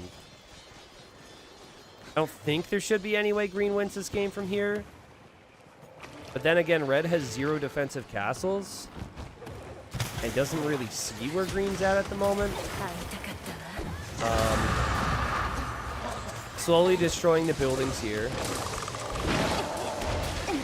And, okay, let's see. So, went from 0 army to 2 army just like that. Let's clock it and see how many showtails can be created. You know what's concerning from red's perspective? Red doesn't really have that many resources. Like, I thought red would have 3,000 food. I thought red would have all this gold. No, not really. Like, red's ethos is kind of a mess. Still, probably thinking his opponent's defeated right now. And actually, the fishing ship there would have told red, or maybe it was a fire ship, would have told red the situation. And red knows the castle's there now, but like, yo, can green bring this back? That's a lot of Shoto warriors. This is not taking long. He's up to 29 already. Now, he'll eventually run out of resources, but there's still 1,400 gold. But I guess these things aren't bringing in food, which is the sad thing. There's a villager here. So there's a TC alive. Oh, you do have the fish traps, too, which can bring in some food. Man, like, when green's ready to party, green parties. The problem is like, there's a lot of breaks in between the partying for green. Okay, here goes green. And green's like, well, I might as well fight this. They've got 16 plus 4 attack. Are the Woad Raiders elite? I don't think the Woad Raiders are elite. Green's gonna win. Green just won the fight! What? The guy's got 23 villagers. No freaking way, dude. If he could just find a couple spots, soon red's gonna join him with that build count as well. These showtails are wild. Again, these Woad Raiders are not elite. There's a big jump from regular Woad Raider to elite Woad Raider. Showtail's attack is destroying anything that comes this way. It is 47 population versus 70 population. And actually, fair point, it's just 1 villager. So it says eco-wise is 23, but that's fishing ship. It's about to be 2 villagers per thing.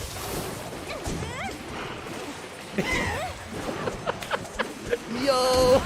And I'm like trying to find out, like, red's making more woads. but I don't think red could stop this, and that TC is going to go down, and all the bills are going to go down. This is ridiculous. Showtells and a dream. Let's go. Man. Like, I thought, like, usually people submit their wins. I'd love for people to submit their losses, too, because I just want to see good games. But, you know, like, people don't want to upload their loss. They don't want me to cast their losses. So I was like, oh, yeah, this is definitely red who submitted this. And now I'm watching this, and I'm like, maybe green submitted it. The fishing eco here is very helpful. I actually forgot to touch on that a moment ago. And, yeah, I mean, if you're green, try and get your vill count back up. But more importantly, I think just kill what you can and always try and find more villagers. Just going to shred houses for now. Okay. Now, okay, so from red's perspective, expand your eco where you can, and then focus on something that counters it. Scouts is not it. It truly is World Raider, but red might also be realizing that it's just too many showtells to deal with. Also, red has tried World Raider. So I think, you know, with red only having 7 on food now, after losing so many farmers, it's going to be tough for red to ever get there, to get to elite. And even then, I'm not convinced that elite World Raider is that good. Like, I do think it's probably better overall, but the showtells attack. Guys, look at what red sees. Red must be thinking green is using cheat code right. Like, he destroyed green's entire base. Really should have started taking out the docks too, and might end up doing that. Green might be thinking the same though, which is kind of funny. Green's like, where is this guy? I've killed him, right? Both players think they've won the game for different reasons, right? Like, green has looked around and has found villagers in many different areas, but really needs to look over here now. Ethiopian outposts do give you more vision. It's 62 pop for both. What a game is this? Also, is there like another castle I'm missing? No, there was a showtell there. Maybe because green noticed there was a bill there and gold. Yeah, yep, and now green sees this as well. Wow, so now red's pop is dropping. But at the same time, red's pop is also going up. Like, red still has more villagers. Red's got that castle in the middle. And I think red might be tempted to try and take out green's castle, which is all very weak, by the way. And there's no villagers over here to repair it. Okay. The buildings are all going down too. That could even get expensive to replenish. Red and trying to take out the fishing ships that have no dock now. And, ooh, this could be an important moment in this game, because green can't get a castle again. Green, you need to stop this. It'll take, quick math here, like 6 volleys, I think, to take it out. Oh, no way! It's Kelt Trebs, too. They'll fire a little bit faster, and the castle's going to go down. That's huge. The Trebs will go down, but now green is stuck at 37 Showtail Warriors, 4 villagers, and 18 fishing ships, and can't get any more Showtail Warriors. Could maybe try and take this stone with some villagers. But then again, I say villagers. There's only 4 villagers on the map. That was a really important play. Honestly, both players have to conserve numbers big time. And I actually think red is going to go for murder holes because he's worried that green is going to try and destroy that castle. Dang. Look at, who has more vision right now? Okay, this is green's point of view. This is red's point of view. Green can see more of the map. Are you kidding me? I guess the outposts really help, right? Ethiopian outposts are insane. I forget what murder holes cost. I think it's wood and stone. So I think red could research it. Red did find gold over here. Oh, fortified wall. Oh, wrong tech. Murder holes is coming in. Also, the take out opponent house strategy is slowly working. Slowly but surely working. Wow. 0 relics collected, so there's no gold trickled there. Murder holes might actually save red. Like, if red can make enough army combined with murder holes, and green actually makes a run for this castle, who knows? What green should be trying, though, is trying to find other areas of the economy, and I guess green probably feels like it's all been taken already, and doesn't realize that red will be occupying some of what used to be his land. So green's got no castle. Red's got, like, no army. They both have very fragile ecos. They're back to the Dark Ages. Oh, God, Red, please don't. No, don't. Okay, all right, go ahead and farm next to the castle. That has to be a misclick. Okay, Entic just bought stone. How do you buy 100 stone and then end up with 96? That's weird. Okay, he's making another outpost, I guess. The stone's falling. Yeah, red should honestly be stacking castles too, but it's like, it's kind of tricky sometimes too, because you don't want to build castles in this spot that doesn't help you. Red doesn't realize how, like, from our perspective, we know that red should just stack as many castles as possible just to stay alive.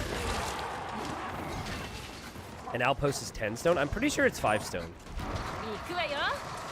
Ooh, this could be nice. This could also give red ideas too. So the Shotel Warriors are going to take out the dock, which means the food eco here for red is not going to work. And I think that's something that red could try here, on this dock, or even over here. Alright, that's rendered useless. Green's still making outposts, wondering where the enemy is. Green is now selling food and is buying stone to get another castle. But green, there's actually stone here, my friend. That would be enough now. That's like 500 stone. And there's also stone here as well you could get to. It's just, it's slowed down so much. But we have another castle now. And some players are selling stone, other players are buying stone, some players are selling food or buying food. It's all over the place.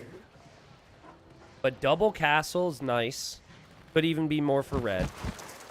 And the TC's pretty protected. Green is now up to 13 villagers. And I think, oh yeah, great efficiency in the lumber camp, thank you. I think what green's gonna try is just sell the wood and buy a castle, like... Oh, wait! Oh, green found the TC! Green found the TC! And green's gonna go in and take out the TC, and probably should run, because there's castle fire, but might stick around, we'll see. Remember, cannot make more Shotel Warriors. So you've got the castle fire, you've got some woads, you've got some knights, and red's like, let's try and use the castle fire a little bit. There's only 19 Shotels now, and there's 18 woads. And green takes the hill, and now red's like, maybe I don't want to take that fight. Green is trying to get full surrounds and with outposts. This is awesome. This is so freaking amazing. And now finds these villagers and will kill these villagers, which gives green the villager lead. There you go. But red... So now red doesn't have a TC. Red needs to make a town center.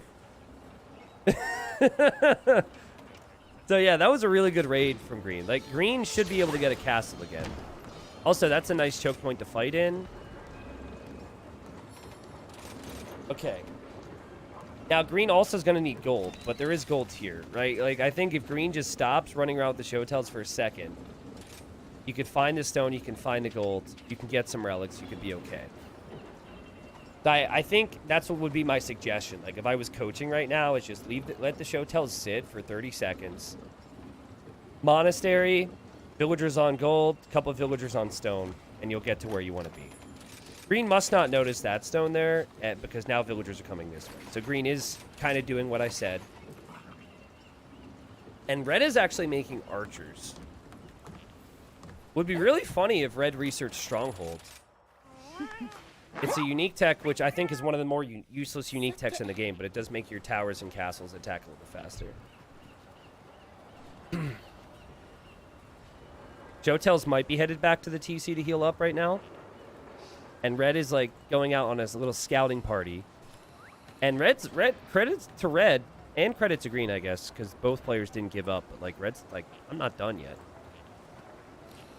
Red's going to find that villager and attack it. And the Showtails are now going to go over and attack the mining camp. It's 900 elo, but both of their brains have broken, I think. Like, both players here are just very confused. And probably have not encountered this situation before. Yeah, it's going to be pretty hard for Red to find villagers. But yeah, grabbing that relic would be such a nice move. Again, Green has no gold income. Green is going to make pikes now, which is, I think, a good addition because it doesn't cost gold. Yes. Uses the market to sell food, probably to make the monk, which I guess could then heal up the Showtails as well. And Red could make a new town center, and now Red's going to make a castle there.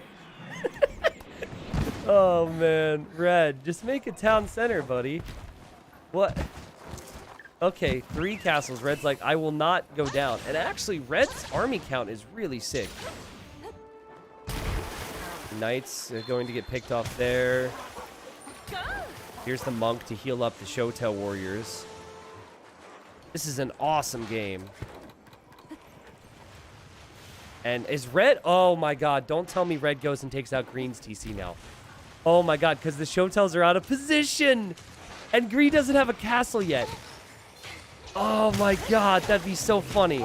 Green, you need a castle. Okay, now the Showtails, they don't have time to heal up. They've received a call from home. And so now the Showtails are going to deal with that. And now the Woad Raiders are running home.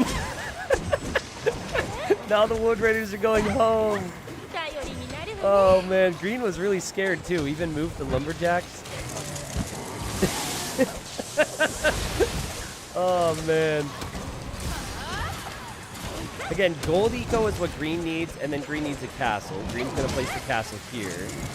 I guess because that's where gold is. So I like that. That's a good decision. And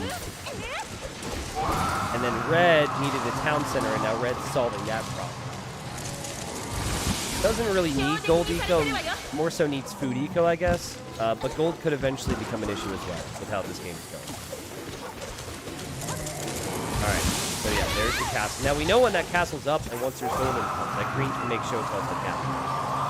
But, like, I don't think the Showtail warriors are going to be good against triple castle. Triple castle is really bad for Showtails because they have such low HP and low armor.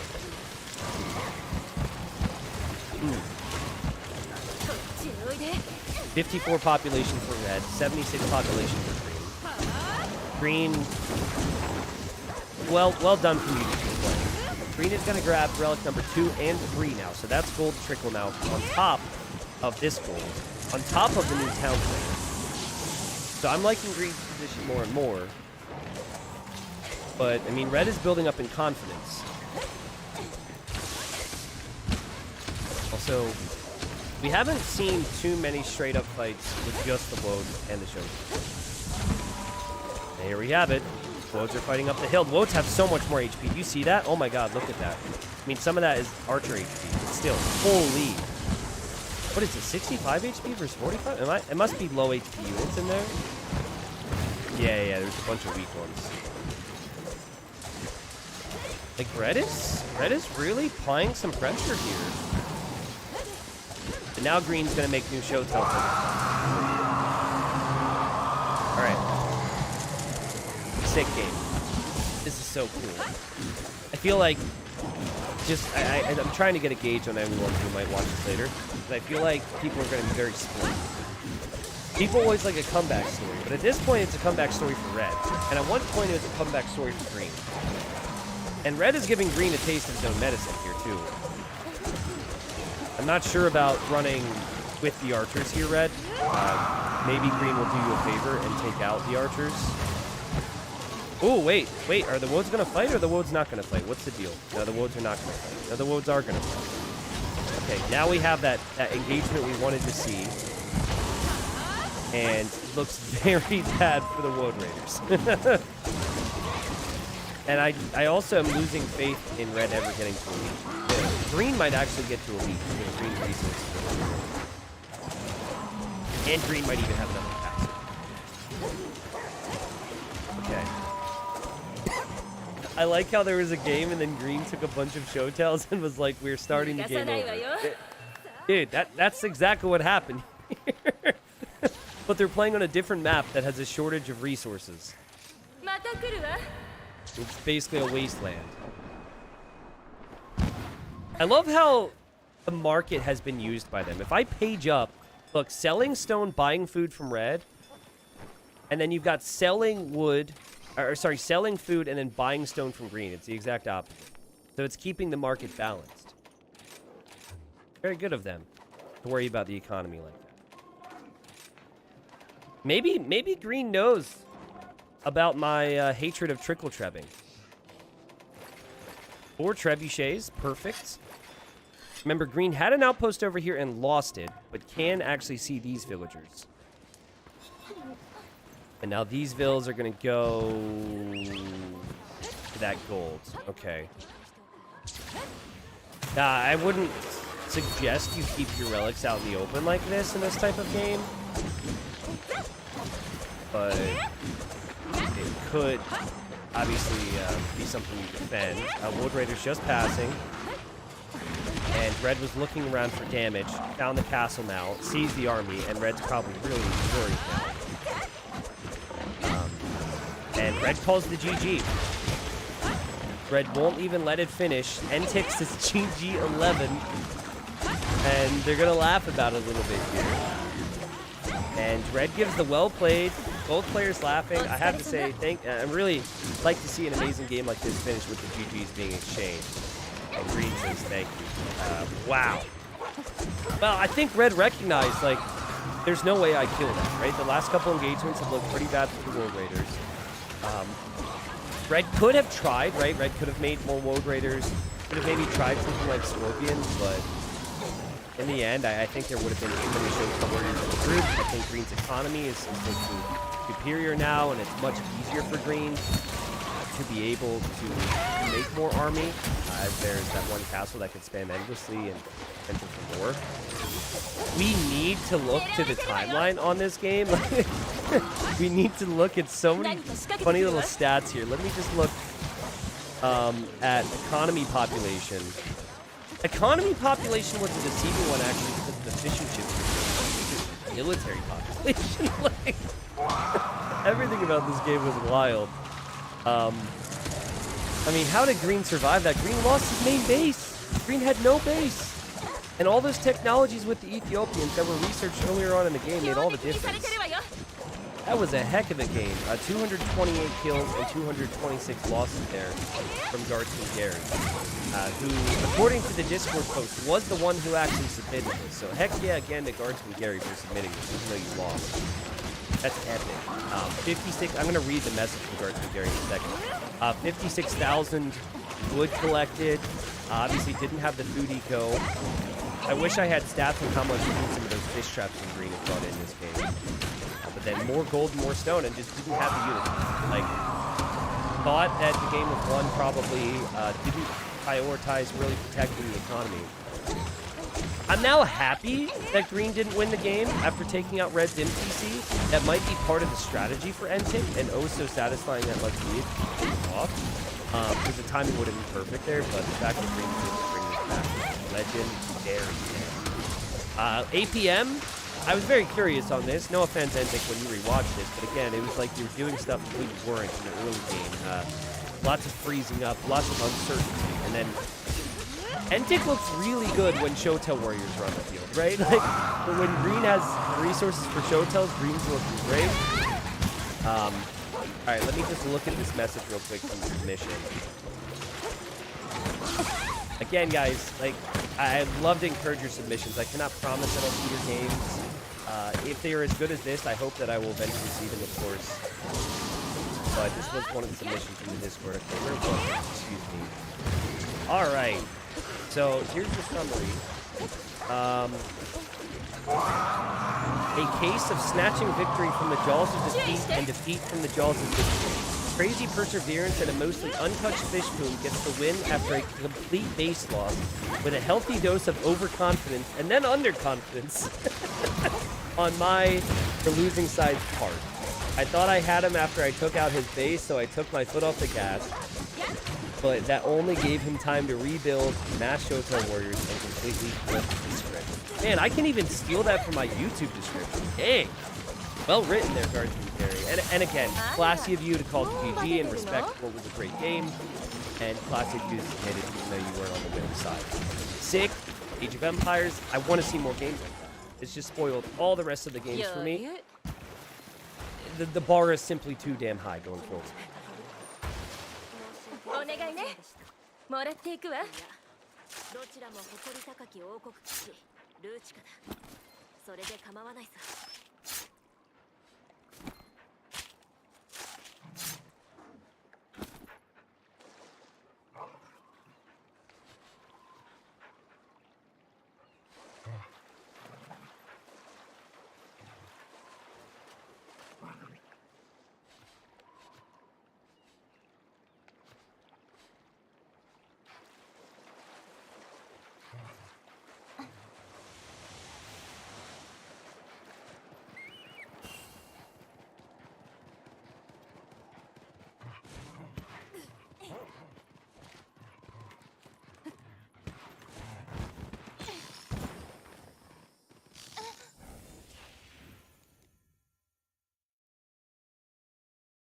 Okay, so we are here. I will continue to apologize for things looking different in case this ends up hitting YouTube.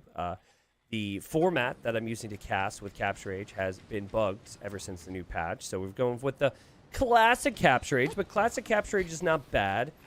And we've got the map that houses Corner Boy, typically, who has been playing. I can't cast his old games because the new patch broke them all, sad times. But I'll keep an eye on Corner Boy, who's at a higher elo. Here we've got lower elo, and in the red we've got Jones B, who has gone for the Spanish. I'm going to assume this is a pick Civ situation. Spanish are very good on Nomad starts. Nomad, you do not start with town centers. Red building one right away next to the Shorefish. I like it. And then blue is still being very picky on this position. And blue says, okay, that's my spot. Very much in the north. And, not a bad spot to have, I suppose. Sad thing for the Sicilians is that they do not build their town centers 100% faster on Nomad starts. So maybe Bubba picked this civilization thinking that the TC would go up really quickly. That only applies to new town centers in Castle Age and beyond.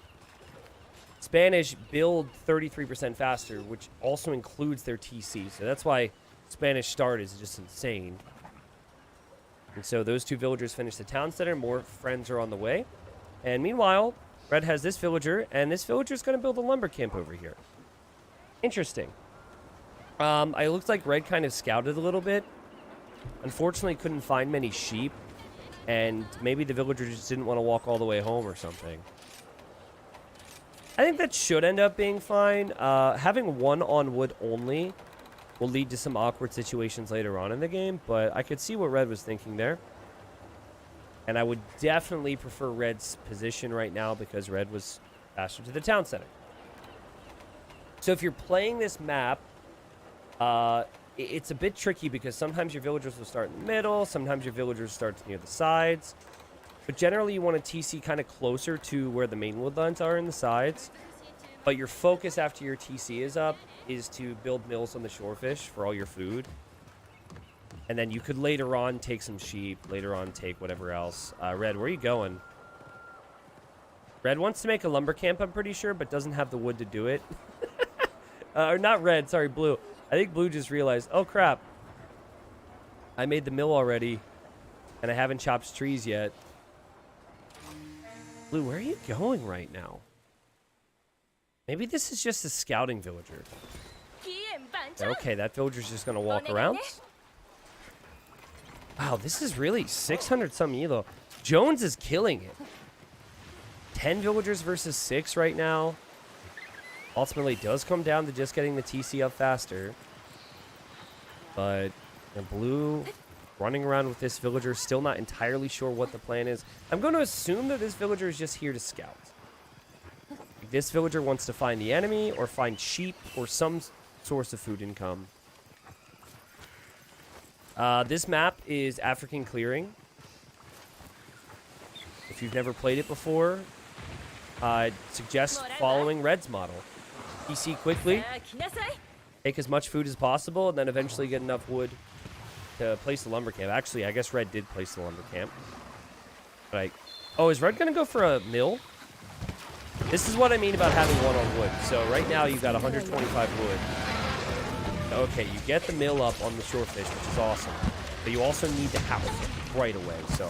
おびき寄せて Again, Red transferring more over to wood. Seems like Red realizes that. I'm impressed. Okay, Blue has gone all the way to the corner. Has found 2 goats. 何か仕掛けてくるわ And she's going to walk all the way back now. It's a bit like mowing the lawn. You start on the side of the yard, go all the way this way, then make all the way back. This is like me mowing the lawn growing up. There's all these spots that I missed. My dad has to tell me to go back and get. We actually had a little creek near our yard as well, and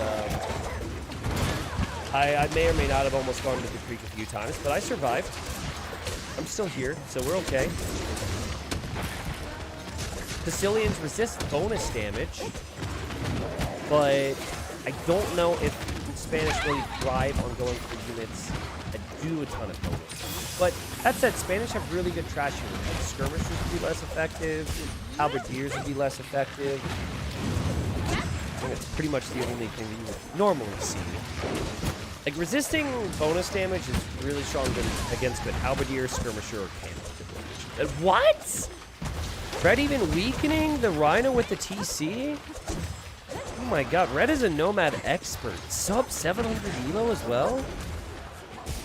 Dang. I mean, it's not like Blue is playing a bad game. If you look at the idle TC time, Blue has actually done better in that department. So both of these players are playing very clean. Are you sure you survived? I mean, let's see. I'm 29 years old, and I talk about Age of Empires 3 for a living, so I'm pretty sure it's as close to heaven as I'll ever get. So maybe I am dead. Maybe I'm up in the clouds.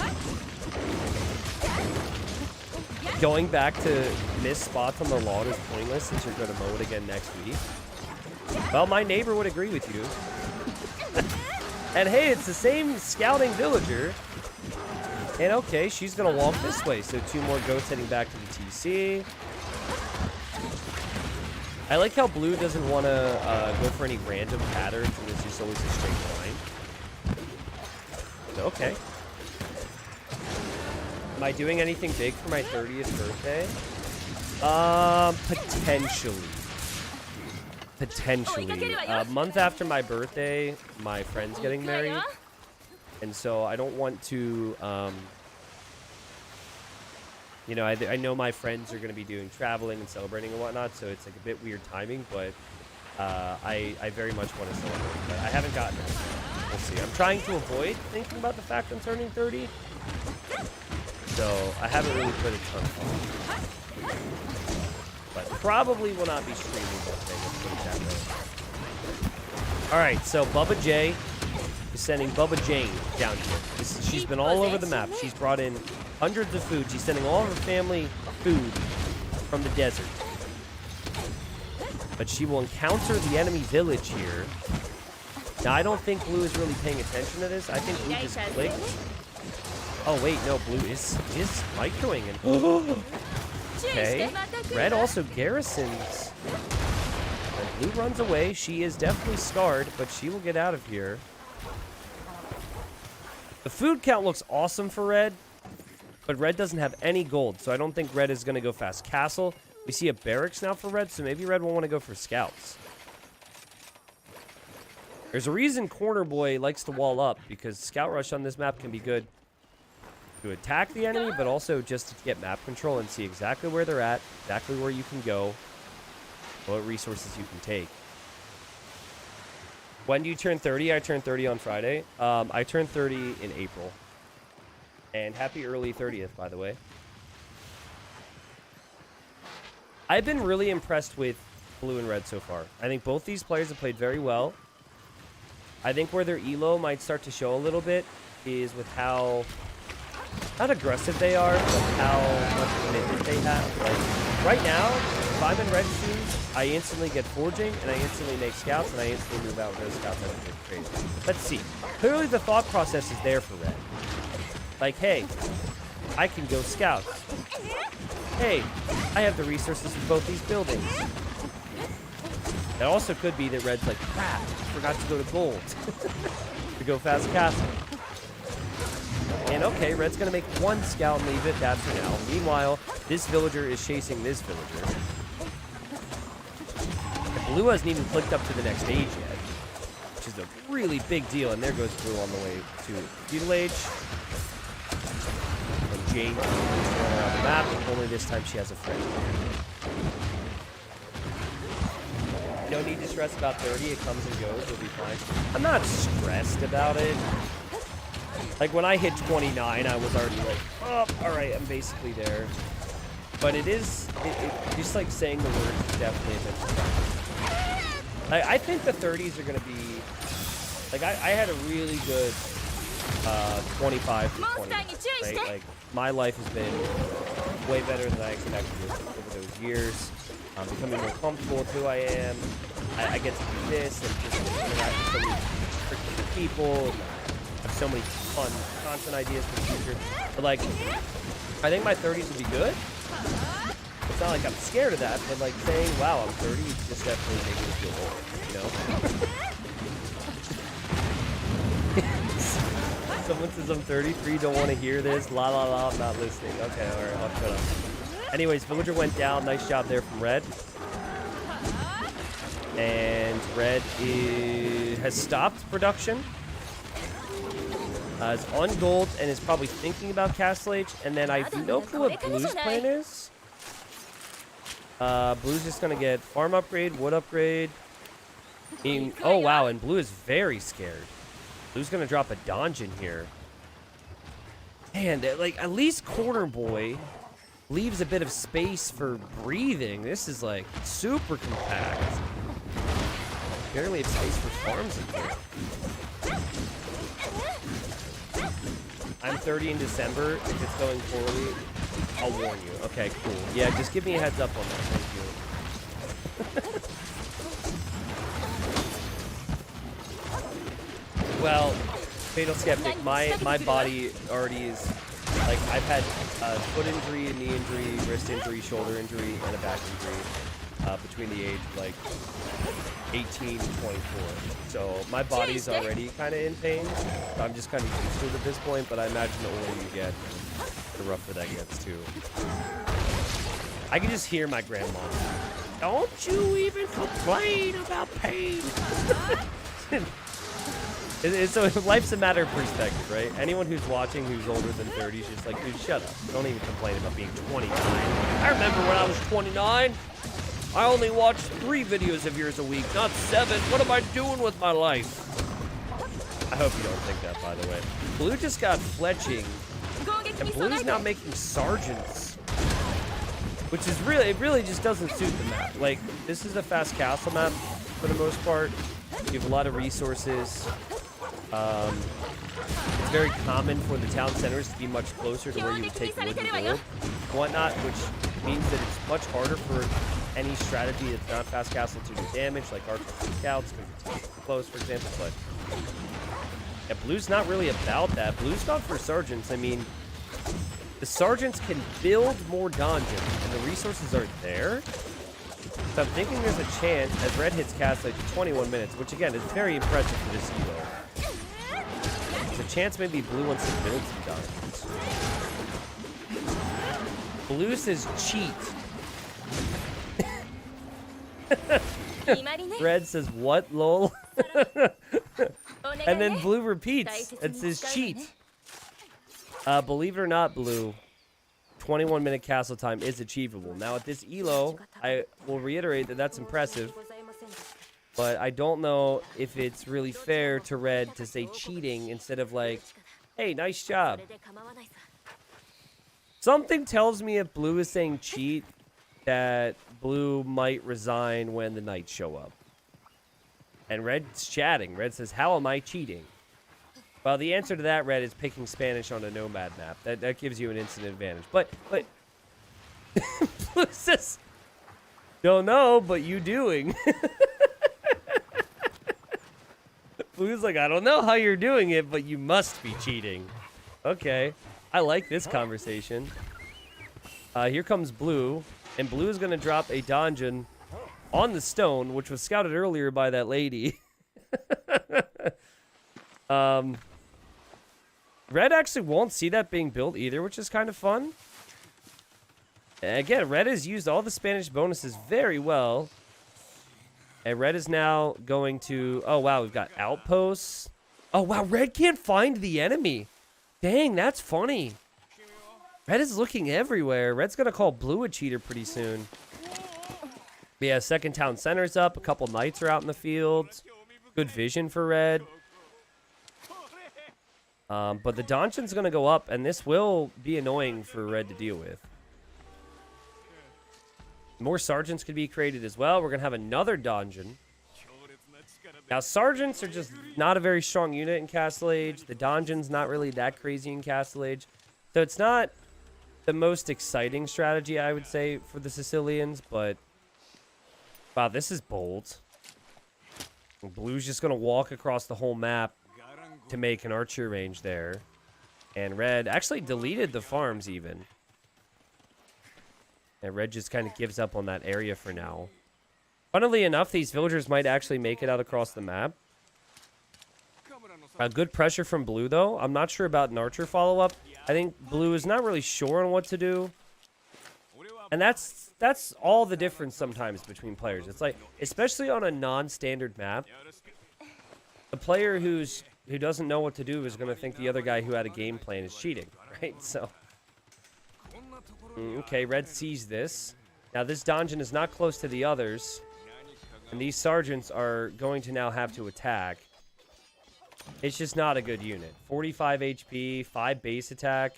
It does get stronger in Castle Age, but these units are so bad.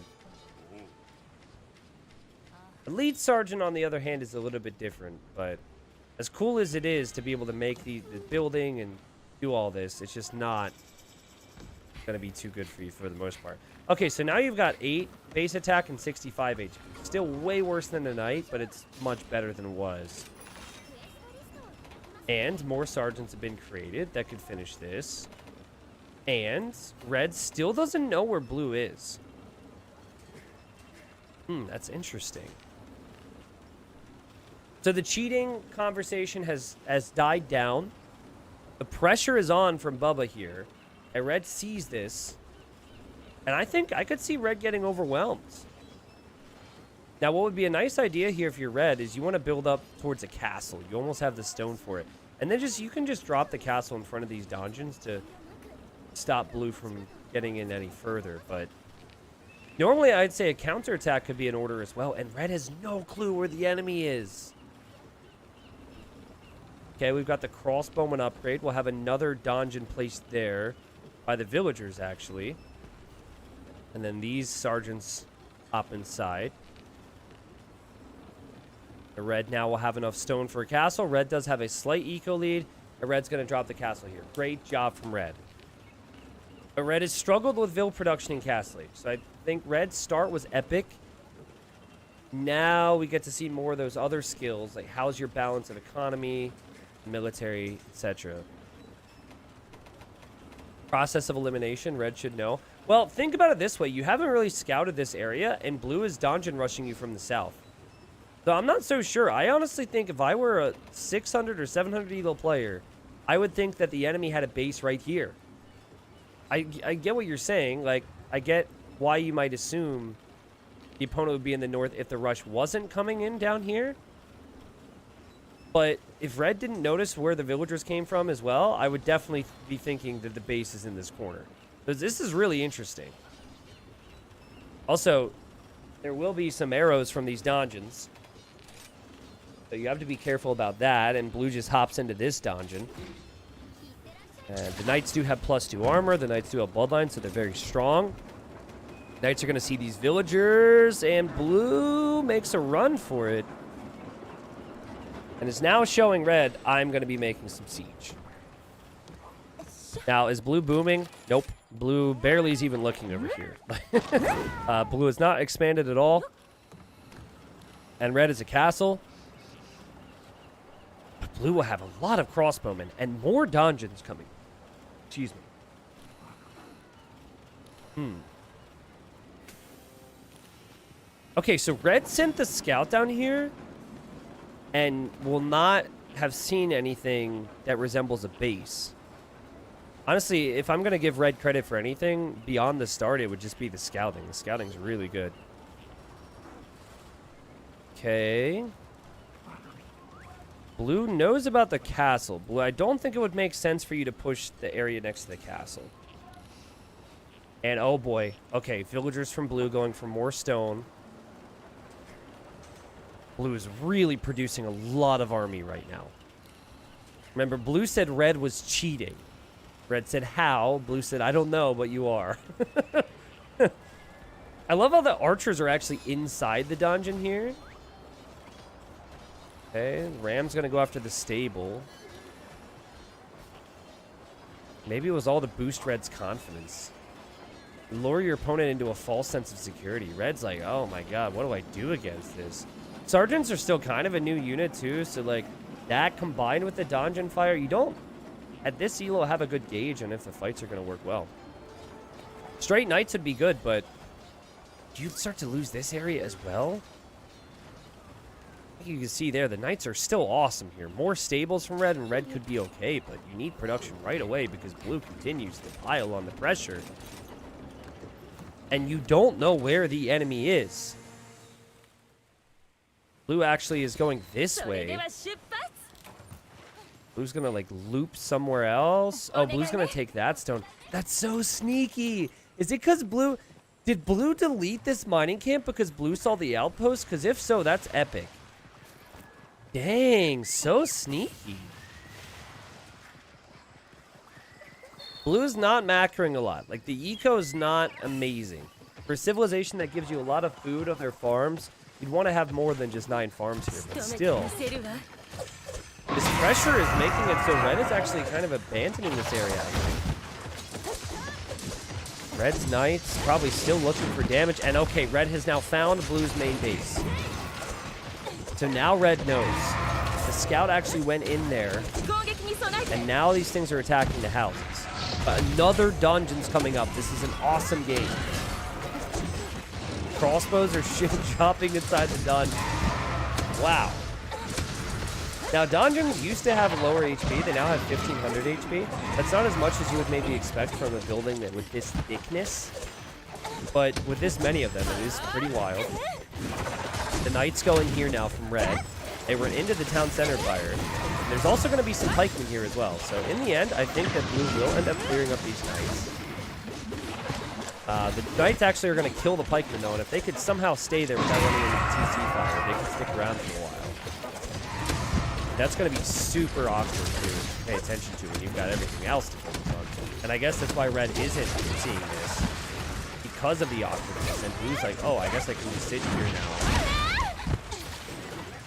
Good damage done overall from both players, though. This is a very close game. But I think red is starting to get stressed out. Red now garrisons. Red now runs away.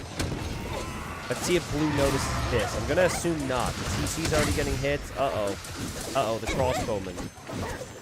Oh, the conch of distraction as well. Nice job, red. Blue now realizes. I love how the reaction time seems to be very, very human reaction time, you know? Very normal. There's a lot of oh crap moments, but still it's like the same amount of delay in their reaction.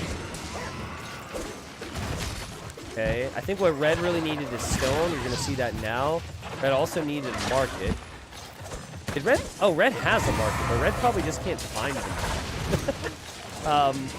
I didn't realize red had this much gold. That's a lot. That might buy some food. I don't think getting stone shaft mining is worth it. It is a very expensive upgrade, and you only have 5 villagers on stone. But you know what? Spend your resources. I won't complain too much. Both players have very much frozen with their build production. The idle TC time is super high. Obviously higher for Red simply because Red has had more TCs. Red will lose this town center though. And could lose all these farmers here as well. And Blue's gonna make another dungeon, which tells me that Blue can push this TC as well. Like, this is really crazy. An epic play for Red would be to go over and drop a castle on Blue. The castle here would be awesome, but I guess that's not even easy to do because of how defensive Blue's played. So people who are watching this later on YouTube won't see chat because of the overlay bug, but I'm curious on who people think are going to win this game. I want to say Blue now, who has the population lead. Might not take this town center out yet, but I think could. It just really is forcing all the moves from his opponent. Still tucked away in a tiny corner and is about to run out of gold there. So we'll see what that brings, but okay, another dungeon. How many dungeons is this? We've got 9 of them.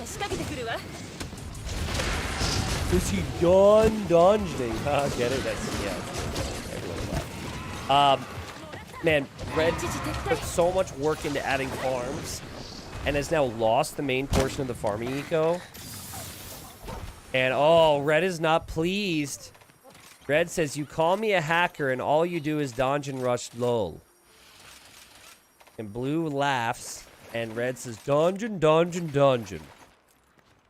So... Bubba says, strategy. Oh, don't get too upset here, Red. You can do this. Very fun strat, man. You're cool. Yep. Okay, so Red's a little salty. All right. If Red was a margarita, there would definitely be salt around the rim. But I like salt in my margaritas. I don't know much you guys, so that's cool with me. Red's going to drop a castle. It's 45 villagers versus 40. So it's still close, and the resources are there for Red. But Red clearly doesn't understand what to do about the dungeon.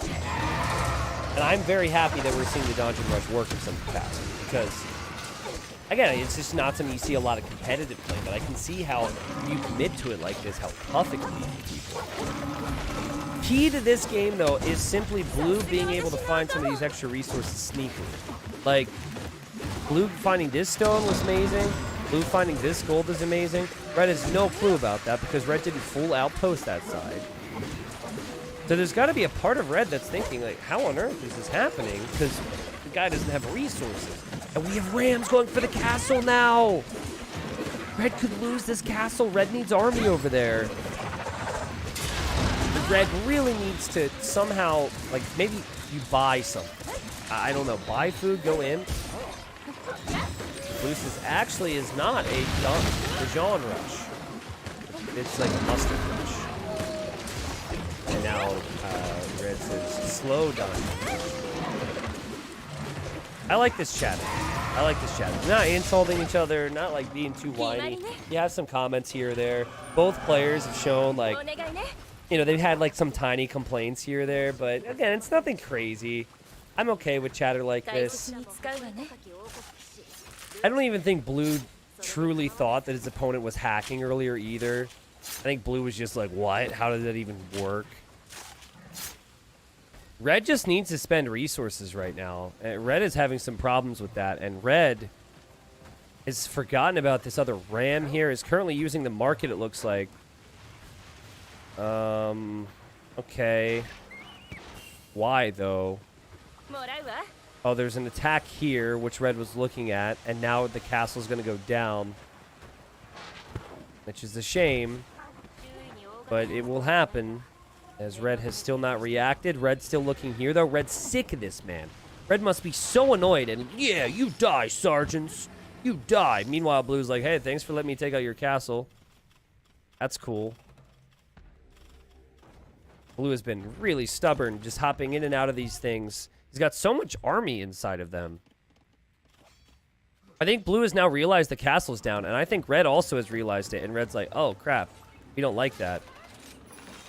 And red, you need to get out of here with these villagers. Unless you have the knights on the way, you need to get out of here. Villagers will take out the ram. And it is still very close. We have 50 villagers versus 43. Red still with that one town center. I said red, I meant to say blue. Sorry, I don't know what's wrong with me. But Bubba and Jones. Good old Bubba and Jones. New TC here for Jones to expand away from some of this pressure. We have a new donjon coming up to secure more of a position. Meanwhile, this donjon here could go down. We have Fervor being researched by Jones, which I guess is to make monks a little bit faster. Not sure why that's on the priority list right now. I would say Imperial Age would be awesome. You have naturally brought in the food now, Jones. Go up to him. Both could use the Imperial Age, but only one player will have a castle.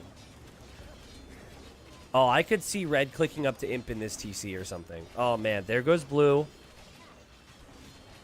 Jones is frozen. This is so much pressure. Look at it from red's perspective.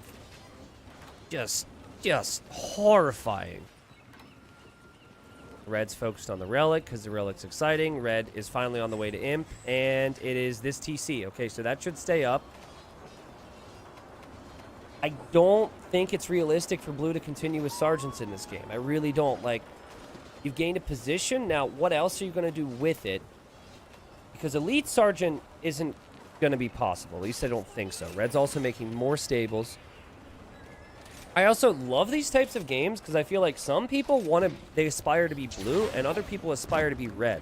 The people who are watching right now, and in fact, this will hit YouTube later. So YouTube, when you see this, at this point in the game, I want you to just say who you're rooting for.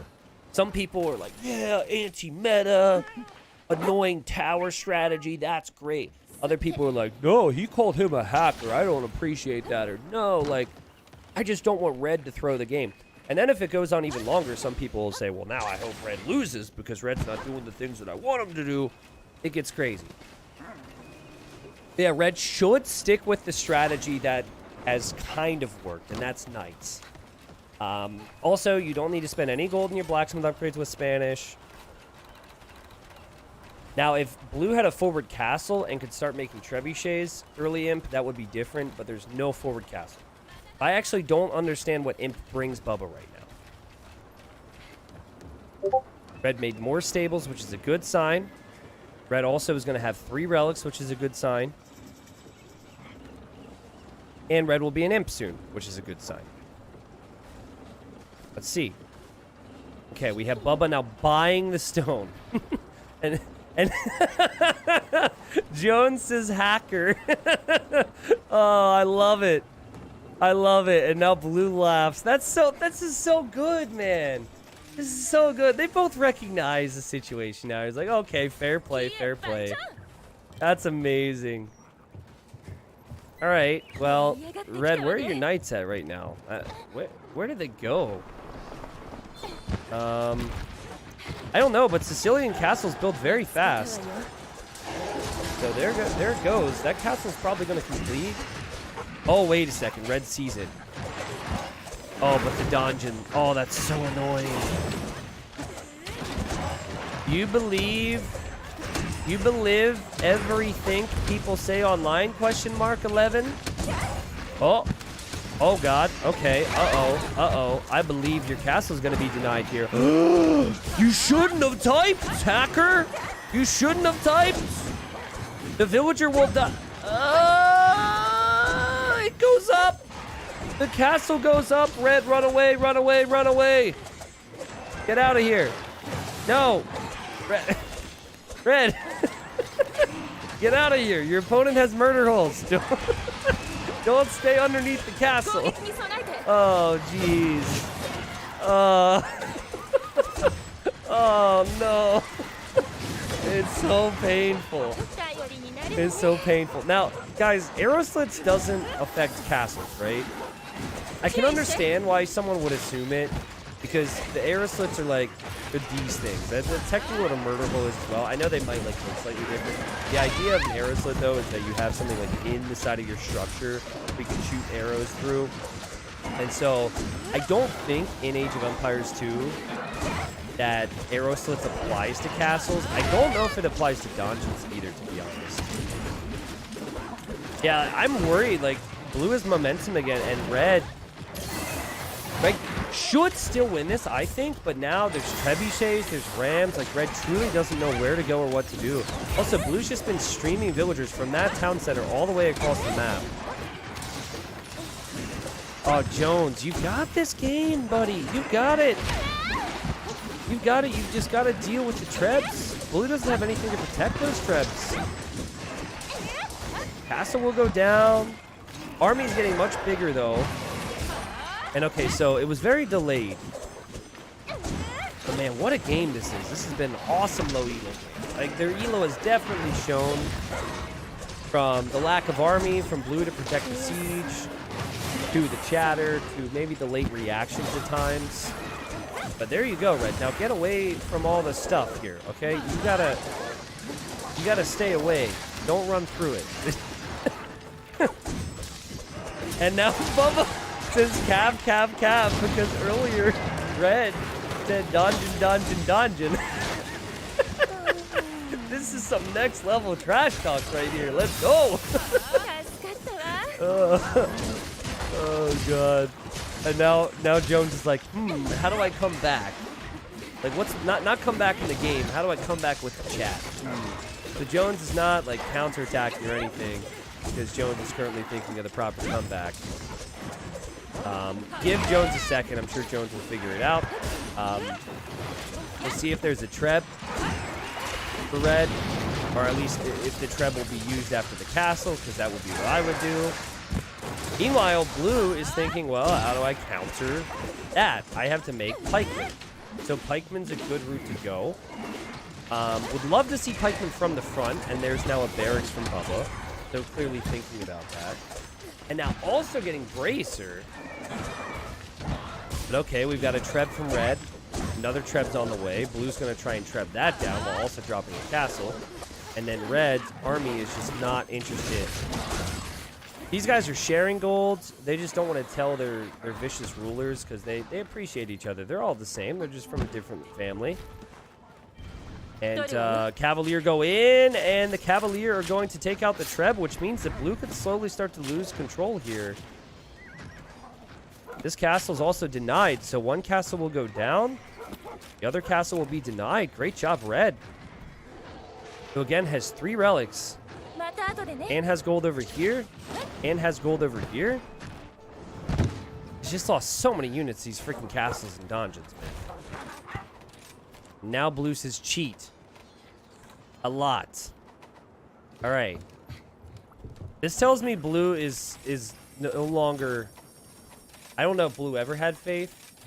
But this tells me that blue does not have faith that this is going to be possible. Because, remember, ever since this dungeon rush started... it only crept forward. There was never really a point for blue where it looked like blue was going to lose control of this. And now it's all falling apart. Blue's going to be up against stables over here. Here come the pikemen from Bubba. And red noticed that. And red's like, that's a lot of pikemen. Yeah, castle's going to go down. Maybe he sees the spectator number and thinks red is cheating. Yeah, he might see there's a one spectator, and he might think that someone's feeding red information. I don't know who that one spectator would be, though, honestly. I imagine it's not very common for low elo players to have a spectator, so maybe it is. I don't know. Here comes the relic. I think this is actually just being relocated, and I think red notices these vills for the first time. Might send some army over there. Honestly, blue's strat was really good. Blue just didn't have eco in different areas. I think that's the main thing, right? And I hope blue's not genuinely upset. Blue, I was loving your conduct earlier. Let's not get too crazy with it, okay?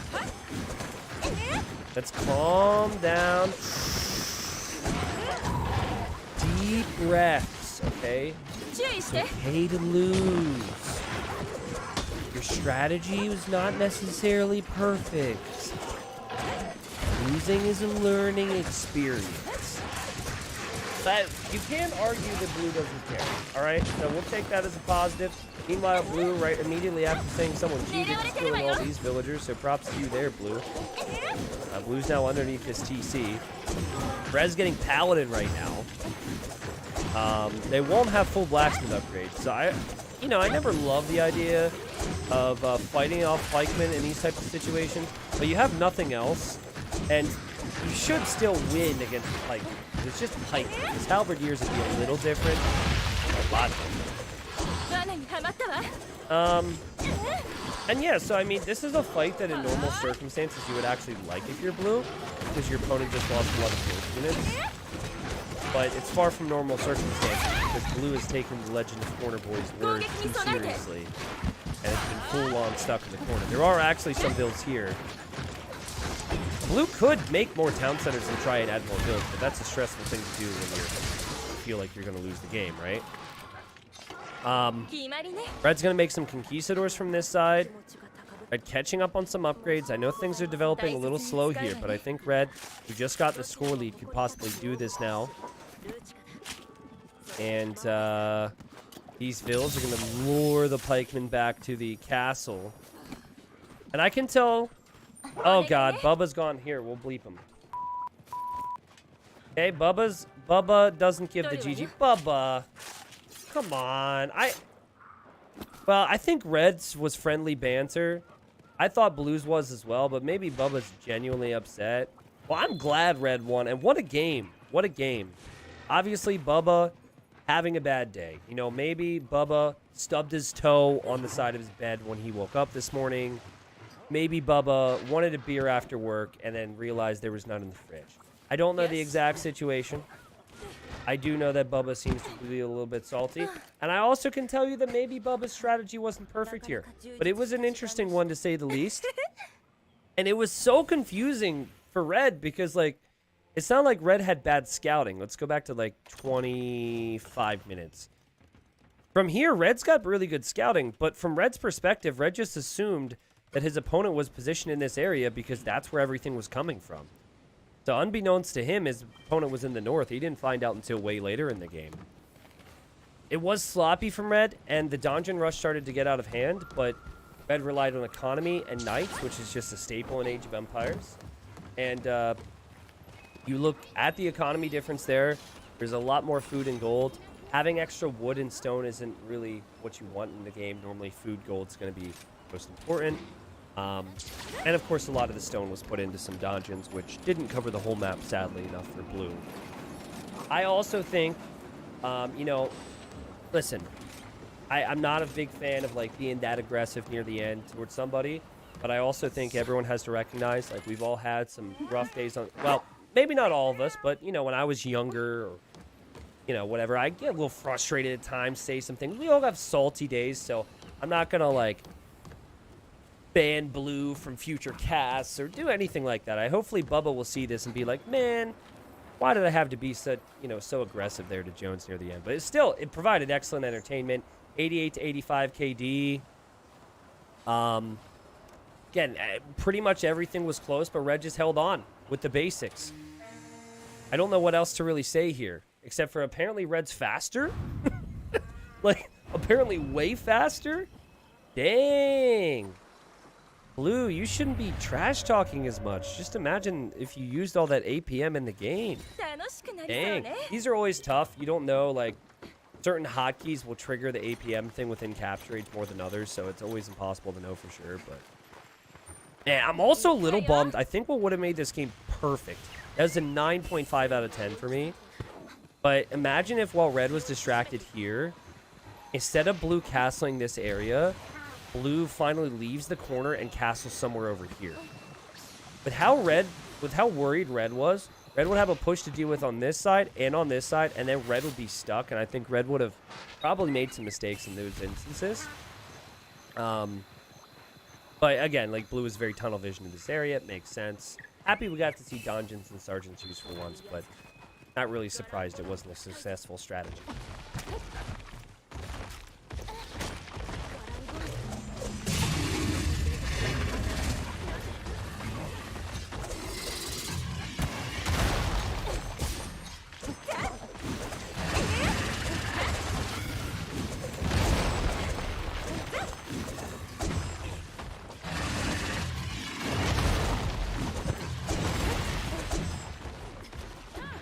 right, ladies and gents.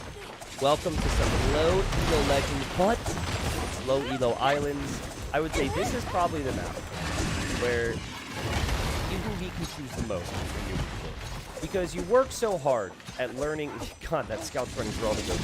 You work so hard at learning certain things you need to do, get started making empires too good, and then you can't even scout the enemy, and you can run into some issues. So I like low elo islands for two reasons. I think first off, I guess some players do pick maps like this because they want to be strategists on a map that other people don't understand. There's something nice about that, right? Practice these types of maps. Hey, Red, are you going to make a house? Oh, Red did make a house. The other reason I like it is because I feel like at this elo, as Red must have forgotten about this villager. It's like you can't see the villager behind the sea. But the other thing about this elo is that they're good enough to figure it out, right? Whether it's transporting or making a little bit of navy, whether it's making fortifications on the shoreline, I feel like these guys, they might be at a point where they're still struggling a little. Like Red isn't setting gather points at all, by the way. There's no gather point from you get onto so I'm a little worried for Red, but yeah, I guess we'll find out, right? I don't know how to say these names too well. We have Latermo over here. And honestly, this is the first game that I'm casting today on my low elo day. I have to say the lack of a gather point is honestly really tilting me. Or not tilting, but it's like, it's giving me anxiety that I didn't show up to experience it. Like, oh, even just a little bit of idle time. All that extra hard work you gotta do, Red. Like, clearly Red has set a gather point, right? Like, Red has set a gather point because of how the villager arrived. Right? If there was no gather point, the villager would be, I think, right in the middle. It wouldn't move at all. I don't know how that works. But, anyways, got the houses down. We'll see if Red will set gather points later on. Red is all about the food. Red is going to make them upper camp. I like it. And then I looked at their profiles, and Faku DJ, has picked Vikings here, and this is the player that has played Islands a couple times in a row over the last couple days. Seems like a player, and maybe a lot of viewers can relate to this, who doesn't grind out games. He's played like 3 games in 3 days. They've all been islands, according to the profile. So, might only have, some time for one game. Might have other responsibilities, things to do, work, family, etc. I don't know, maybe he spends all his time doing absolutely nothing as well. We have no choice but to just take it. But so far, Red has done a slightly better job of production. Both players have placed a lumber camp, which I'd like to see. Now, you're going to see Red place a mill here, and this is not out of the ordinary for this elo. And this is not out of the ordinary to do this if you are playing any map but islands. Now, I haven't made a video on it, but I've also talked about it in maybe dozens and dozens of casts. What you should do on islands, the best thing you can do, and I'll eventually get a video on it, just took me 6 years, is you send 4 or 5 wood, like this is perfect, and you do not mill in darkness. Not on a water map. When there's water, you want to use wood, you want to place a dock, and then you want to use all that wood then to add fishing. You can delay that mill till later. The reason for that is right now both players have 1 eco building, so they're capped at how fast they can produce economy. Their town center only produces 30%. So if you add a dock, you'll be adding fishing ships and villages at the same time. Whether you're behind in eco because you had a rough start in the game, or maybe you're even on economy, it allows you to get a really good eco. It's definitely worth the investment, trust me. Even if you make 4 fishing ships and then lose them in early feed waves to a windstorm, because that happens, typhoon, it doesn't matter. Not that it happens in Age of Empires too, but it's actually worth it for your economy. What I love about fishing ships is that for you low elo players out there, you don't really need to stress too much about paying attention to them. It's not like a farm which has to be refreshed and whatnot. It's gonna move. They're gonna move around for the most part, and bring in lots of food. So neither player has done that, and both players could improve on those things. But we have 19 villagers for both, and okay, now Blue's gone for a dock. Okay, so Blue understands dock. Both players also using the mill for the berries, but also for the boars. Red. Oh, no. What are the chances? Red has actually scouted so well, and the boar is hiding. I mean, I would too. If I was going to be shot by a million arrows and then eaten against my will, I would probably hide as well, but yeah, the boar is hiding back there. I don't know if red is manually scouting, but I would say like maybe 85% of the island's been scouted. And still that boar has not been found. It's a bit interesting. I don't know if any of my live viewers here have any insight as to why players are not saying gather points. I think I've seen in YouTube comments that people like to know where their villagers are. This is why straggler trees are like, you're going to do a bunch of different things, and you want to make sure you know where your villagers are. Send them to a straggler tree, and then you can pull off the straggler tree. Doesn't seem like a lot, and I know a lot of this idle time is because of these villagers right here, as red is sending villagers around to the task. But you definitely want to make sure that you're cutting down the yellow where you can. That said, it's not too bad. And blue is on the way to the next game. The board is finishing this board. And now we get to really see how experienced blue is on island. So the best thing that you can do on island is to go out and control the sea. If they have fishing ships, you control their fishing ships. If they don't have fishing ships, you protect your own. If they don't have navy, you can fully surround them, and it becomes very complicated for them to solve the problem. Interesting house placement for red. Red's base definitely has that cute factor going for it. I definitely give red I give red the edge in terms of the base rating. In terms of look, you know? I guess these houses were necessary. I'm kind of disappointed that I see houses in the line still, but that's fine. And yeah, I think red is just like, well, the enemy doesn't see me. I don't see the enemy. Good job finding the board. And it looks like a pretty eco-friendly fast castle building. Who's going to see that blue is in feudal age and think, well, what can we do with that? And what will blue do with that? Like, yes, blue has played islands a bunch of times, but it doesn't seem like blue necessarily has the strongest plan. Now, what you can do is you can place your second dock in a position where, okay, maybe we'll see another dock over here, but like the second dock here, or even the second dock here is in a position where you can take in a fish. We do have navy for blue. Wow, I'm interested to see this. We do actually have navy. It's not a lot. We just have one galley. And then blue's thinking, I'm going to fish on the back and be extra safe, which I also like. Red on the way to feudal age. Can't create villagers throughout this time, so right now you're like, well, red has the eco lead. Well, it won't be the case. As blue will have fishing ships and the villagers. Red is playing as Koreans, and they have good navy. But we've yet to see a dock for red. They also have good towers, so if you ever need to get back on water, you could tower the shoreline. But I'm kind of expecting red to just be really confused. And again, blue's not really making a lot of navy. Now blue's making a tower on the shore. Now this is adorable. Towers on the shoreline. Guys, do you remember that cast of mine? I think it was a year and a half, 2 years ago. It's on YouTube somewhere. Where someone walled in their entire island with palisade walls. Only low elo. But in Blue's mind, Blue's like, this area is very important. Darkness is scary. Just stare at this for a second and forget about what I'm saying. There's a lot of unknown out there, right? And you don't know how experienced your opponent is. And I think that low elo players normally lack confidence. So Blue's just like, ooh, man, I don't know if this one galley's enough. And here I thought Blue's going to be offensively. No, not really. Not really. But did have the fishing ships, which I like.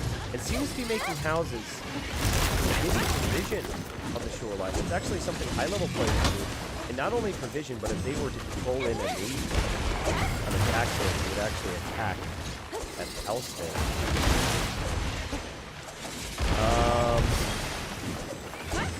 We have a blacksmith, we have a market. If this was an island, I would say red is better. Like, red's eco balance is actually really good. Really good timing on the building too. Just a little bit away from being able to go up the gas lane. Look at the farm investment. Blue is fishing, of course. And notice how blue didn't need a single farm. It could just rely on the fishing. Will sadly need to wait for these buildings to complete, because then blue will be on the way up as well. Whoa, what the? Why are you selling stone for? Red. Hold on a second. Okay, so I have to go back to the point before red used the market. Okay. All right, so right here, Red sold food, right? You need these 2 buildings or some others, but this works. 800 food and 200 gold. I'm going to assume that Red misclicked here at the market. I'm just going to assume there was like a hotkey or something. Because the stone disappeared for some reason. And the stone was sold. Actually, or was that first? Oh, he sold stone first, and maybe that was a mistake. Yeah, I'm going to say that was a misclick. Red did not need to sell the stone. Could always mine it back. Greens use stone mine a little bit faster, but I think bought food, sold food. A couple misclicks there at the market for Red. Blue being pretty casual about things right now. Not really in a rush, apparently. There's plenty of villagers around that can help with the market, but this guy's like, nope, this is my job. And there we go. On the way to castle. Remember, Blue is the player who's now making a barracks, wow, who has played islands. When I looked at Red's profile, I recently I did not see any islands. I'm going to acknowledge this because a few people have made the joke already, and I know it's going to happen in the comments. Well, in fact, the people who would make those comments probably already commented at the second of Island. Aha, funny, neutral archer ranges, blah, blah, blah, okay? There's the jump. Everyone can laugh. Everyone can get it out of their system, yes. First time I ignored it, second time I ignored it, third time I saw it. Galley's now coming up for Blue. So Blue is thinking, let's fortify, let's protect. And I might even see more towers with the way Blue's thinking about it. Blue wants to make a tower and a dock over here. So Blue's going like full island control, but in the long term. Hey, one of the rare opportunities where a shot would actually be useful later on. What is Red gonna do? Did Red buy the stone back? Okay, Red was using the market a lot. Red is gonna go for 3 TC boom. Now, Red, 4 TCs. Holy crap. Okay. Whoa! And is Red setting gather points for the villagers yet? Because if these TCs do not have gather points, this is going to be so difficult for Red. Let's see. Meanwhile, we have man-at-arms for some reason. Doesn't feel like the right play. Okay, we're going to have a monastery as well. Sorry, I meant to pay attention to this. I believe Red set a gather point. I believe so. And yes. Okay, wait. Where are they going? Are they going to stand in another area and do nothing? Red just doesn't like to set gather points on resources. You know, part of the reason why Red might not do this. Let's see. Again, not going to resources.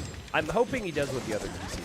But part of the reason Red might not do this is because Red doesn't want to waste resources. Apart from, you know, the market methods. So I'll talk about this real quick. It's still okay to pull villagers off of wood, or off of gold, and off of stone, and go to other things. If you are making, in particular, you want to send villagers to wood and pull them off of wood. If you have wood in your hand and make a mining camp, or a mill, or you know, any eco building, right? They will drop off the res when they complete that building. You'll know this. I think that's part of the reason why people do this no man's land thing, because they don't want to waste any resources. So what I'm saying is, pull them off of wood, make a farm, boom, resources bank. Same with gold. Gold, stone, if you make a farm with villagers that are holding gold and stone, you don't have to drop off the resources. They actually drop off the resources when they complete a farm. And since players don't know that, they're like, oh, okay. Well, I don't want to waste res here. Big lands boom. Meanwhile, over here, you've got an early university here for Blue. Here's the thing for Blue. So Blue has got this, has so much of this down, right? But I want to give Blue some tips here real quick. So what the fish boom does is the fish boom gives you the food income to then boom out of TCs and then invest into farms. So I will say that, okay? Blue's Vikings starting to make longboats now. I like that. But you do probably want to consider a few farms here as well, Blue. You don't want to go just straight fish unless you've got a lot more docks. And I say docks simply for the efficiency aspect. Like, that's the only reason. And Blue goes longboat. Blue also clicking War Galley. So what War Galley does is that upgrades these. Doesn't actually have any effect on the longboats. Is it only farms, lumber camp, mills that drop off tip works for? Any eco building, including a farm. So yeah, mining camp, lumber camp, mill, TC, farm. I think those are the only things. It wouldn't be like, oh, I have wood in my hands and I'm going to build a castle. No, they don't drop it off when they finish that. Guys, what is Red's plan here? Like, I'm looking at Red, and Red's got a really big eco. And overall, Red's efficiency, way better than I expected after seeing the start. Okay, Red is going to make an outpost now. Red just bought food to make more villages. That's an interesting thing to do when you're on a map that could have limited gold. We have outposts from Red. Provision, which is fine. Blue is getting ballistics, which is a relevant upgrade here. I like that. Okay, Blue still on 2 town centers. Worth noting that Blue does have one of the best civilizations for islands. Vikings, Italians, Portuguese, probably those are the top 3. Blue is making fish. I still like to see. And Blue is also making longboats, but Red is going to come on to water. And oh boy, I hope we see turtles. The reason we don't see turtles a lot in high-level play, guys, is because they're really expensive and they take a lot of time to mass. But think about it. Red's got more than enough economy. Why not go turtle ships here? Now, you could go galleons as well. But look at Red. Getting upgrades that aren't even super relevant to the situation. Like iron casting, that is for melee units. That would just apply to the scout right here. Red's probably just like, why not? And, you know, Blue has had the potential to stop the enemy, but hasn't really taken advantage of it. It has moved out a little bit. Has 24 fishing ships, Blue, but only 44 villagers. That makes it a pretty even game, though. Okay, there's a relic here. I think Blue is going to transport a monk to get that. I don't know where the transport's coming out of, but capture age will allow me to click it once it's out. There it is. Yep. Okay, so here comes the monk. No. You have a relic in your hands, monk. Don't take the relic. Okay. Blue, I think, tried to drop off the relic and misclicked it and almost brought the monk with the relic into the transport. Red loves that market. Stop buying food, though! Stop buying food! It's not great because you have limited gold, right? I'm okay with the selling. I think that's good. And a little bit of buying's fine, but it's been about 1,000 food purchased at this point for a player who has pretty good food eco. Everything's very cramped for Red, I would say. Blue's a little more spread out. So then again, Blue doesn't have the efficiency with the lumber or anything. And we have a very important castle here. This is a very good castle. Now let's talk about what Red's doing. Red's going to make fires, okay? And the thing about fires, first off, does anyone know if Koreans get fast fire? Scalability is important. But the thing about fires is that it's more of an early Castle Age thing. So, like, think of a knight, for example, okay? Compare fire to, like, knights with one upgrade in early castle. Very effective. Very effective, because that's before range units can mass. That's before there's fortifications, like castles. That's before the ranged units get massed. So I don't love the fire choice at this stage of the game. If this would have happened a while ago, would have been okay. But to be honest, as I say that, it's not like Blue has crazy numbers. If Blue didn't have the castle, the fires would be more than fine here. Why make more farms when you can just sell the wood and buy food, right? Well, the issue I have with buying food, I mean, I guess some of that gold you get is from selling the wood. It's just that it gets expensive, and you're using gold for that, right? If anything, you should want to sell wood and hold on to that gold. Okay, I'm wondering if Blue... Okay, Blue's monk is still thinking about it. He's tired from his long journey. Buying food again! Oh my god. Okay, it's not that bad. I'm freaking out. I'm freaking out. Calm down, T90. Calm down. The food price is expensive. Has Blue located Red's Island at all? Okay, can see a little bit. Can see the deer. The deer are actually moving because there's villagers here. So that's an interesting touch. Red does not see any of this. Red is getting relevant upgrades, though. Is getting careening. And we are going to see more turtles. And we are going to see a transport as well for Red. So, I'll be honest. Both players have surprised me. Red might not have docked at the start. But Red's land boom was very good. And now Red is making a pretty diverse army comp or navy comp. And then Blue, I think, is going for the correct unit. Is going for the range units, which you should want to do with Vikings. And I would just say go full longboats from here and see how it happens. I'm trying to look at chat. See if Koreans get fast fire ship. It doesn't look like I got an answer on that. Because I'm not sure. I know they get great galleons. I know they don't get heavy demo. So it feels like they should get fast fire. Turtle ships are no joke. You can also upgrade them to elite, just like you can with the longboats. Here comes Blue. Now, this is going to be funny. Blue's trying to control the neutral islands. Oh, okay. I thought Blue was going to go here. Blue will be an imp where bracer is accessible, chemistry, a lot of important upgrades. Let's see if Red buys the food or just waits and clicks up to the Imperial Age. And go up to imp. Go up to Imp! Imp! Oh, Red's making a TC and a siege workshop. Huh. Okay. So that's where, this is where Red's focus is. That was the first blood right there. That was the very first kill of the game. And now Red's stressed out. First thing Blue does is click conscription and then chieftains. And chieftain gives Viking infantry additional bonus damage against cav. Koreans have notorious for the worst cav in the game. Not to mention this is islands, so I'm not sure if that upgrade is necessarily the upgrade you'd want to spend your resources on here. Blue. But at least Bod Canero applies, and at least chemistry applies. And speaking of upgrades applying, we now have heated shot, people. And I make jokes about heated shot because, like, everyone researches heated shot at low elo, mistakenly thinking it's chemistry. But heated shot means your TCs and your, or not your TCs, sorry. The arrow fire from your castles and towers do more damage against ships. And Red completely clears Blue, but there's also a castle here.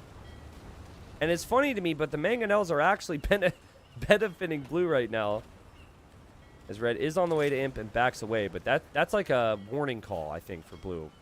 For Blue and for Red. Red's going to see this. I think Red might make a castle on this island. That would actually be the play, is make a castle on this island. And then in the next stage, you can make trebs. So, guys, I've seen low elo islands before, and I am impressed from both of them. A bit stubborn from Blue to maybe not make farms earlier, but 33 fishing ships is screw that. I don't need farms. And Blue is still making more fishing ships, but also is making everything else. Now, Blue's getting Galleon, and Galleon does not apply to the longboats. What you would want is elite longboat. The water tech trees can be a little confusing. Then elite cannon galleon's nice. There's a treb here, which is currently trebbing all this, so maybe I take back my idea about the castle. Okay, there's heated shot for Blue. And hoardings, wow, which will keep the castle up. So I think Blue is kind of just clicking every technology they could think of, but at the same time, about 60% of these techs are hugely relevant. Meanwhile, on the other side, we see pikemen and men-at-arms for Red. I'm not sure if that's going to be relevant here. It would be relevant if Red were to try to transport. Now, both players could have so easily done that. So that's my tip. If you guys are, like, worried on water, or maybe you're ahead on water and you're thinking on how you can get a bigger lead, just send a transport with villagers to the side and get a landing in. And I'm sure they're going to commit everything to trying to defend from that. And these villagers are repairing the TC. Supplies for Red. Getting bracer now. Now, this does not apply to the fires. You would need to get fast fire ship, which is on the second page of the dock, which might be hard to see. I worry for Red. If Blue gets a bit more in the way of these longboats, this is going to be impossible. He's very focused on making trebs right now. And I think there's a chance that the trebs can reach this castle from the side. I'm not sure, though. But blue has it right. Just fall back to your castles. And then keep your ships massed. The first person who transports land units in the opponent island wins, in my opinion. Not at this stage, though. Like, at this stage, there's fortifications. But even just, like, a little bit would be so helpful to distract. The thing is, you still need to have capable navy. And that is not the case right now for red, though.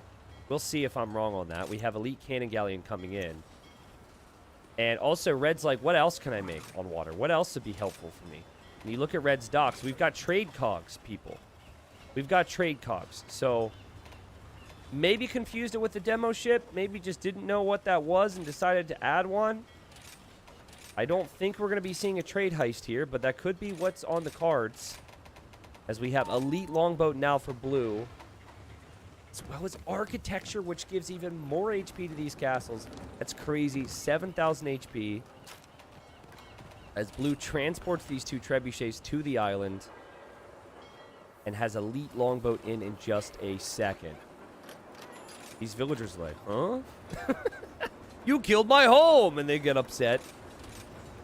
But yeah, we know that's not going to work out. For the villagers and also for the trebs. I don't know why blue made berserks and transported it over, but that's funny. Now, that's a lot of elite cannon galleons, and execution is going to be important here. Red does still have more navy, and now red's got the trebs from the shoreline. Red, a little more assertive, I guess you could say.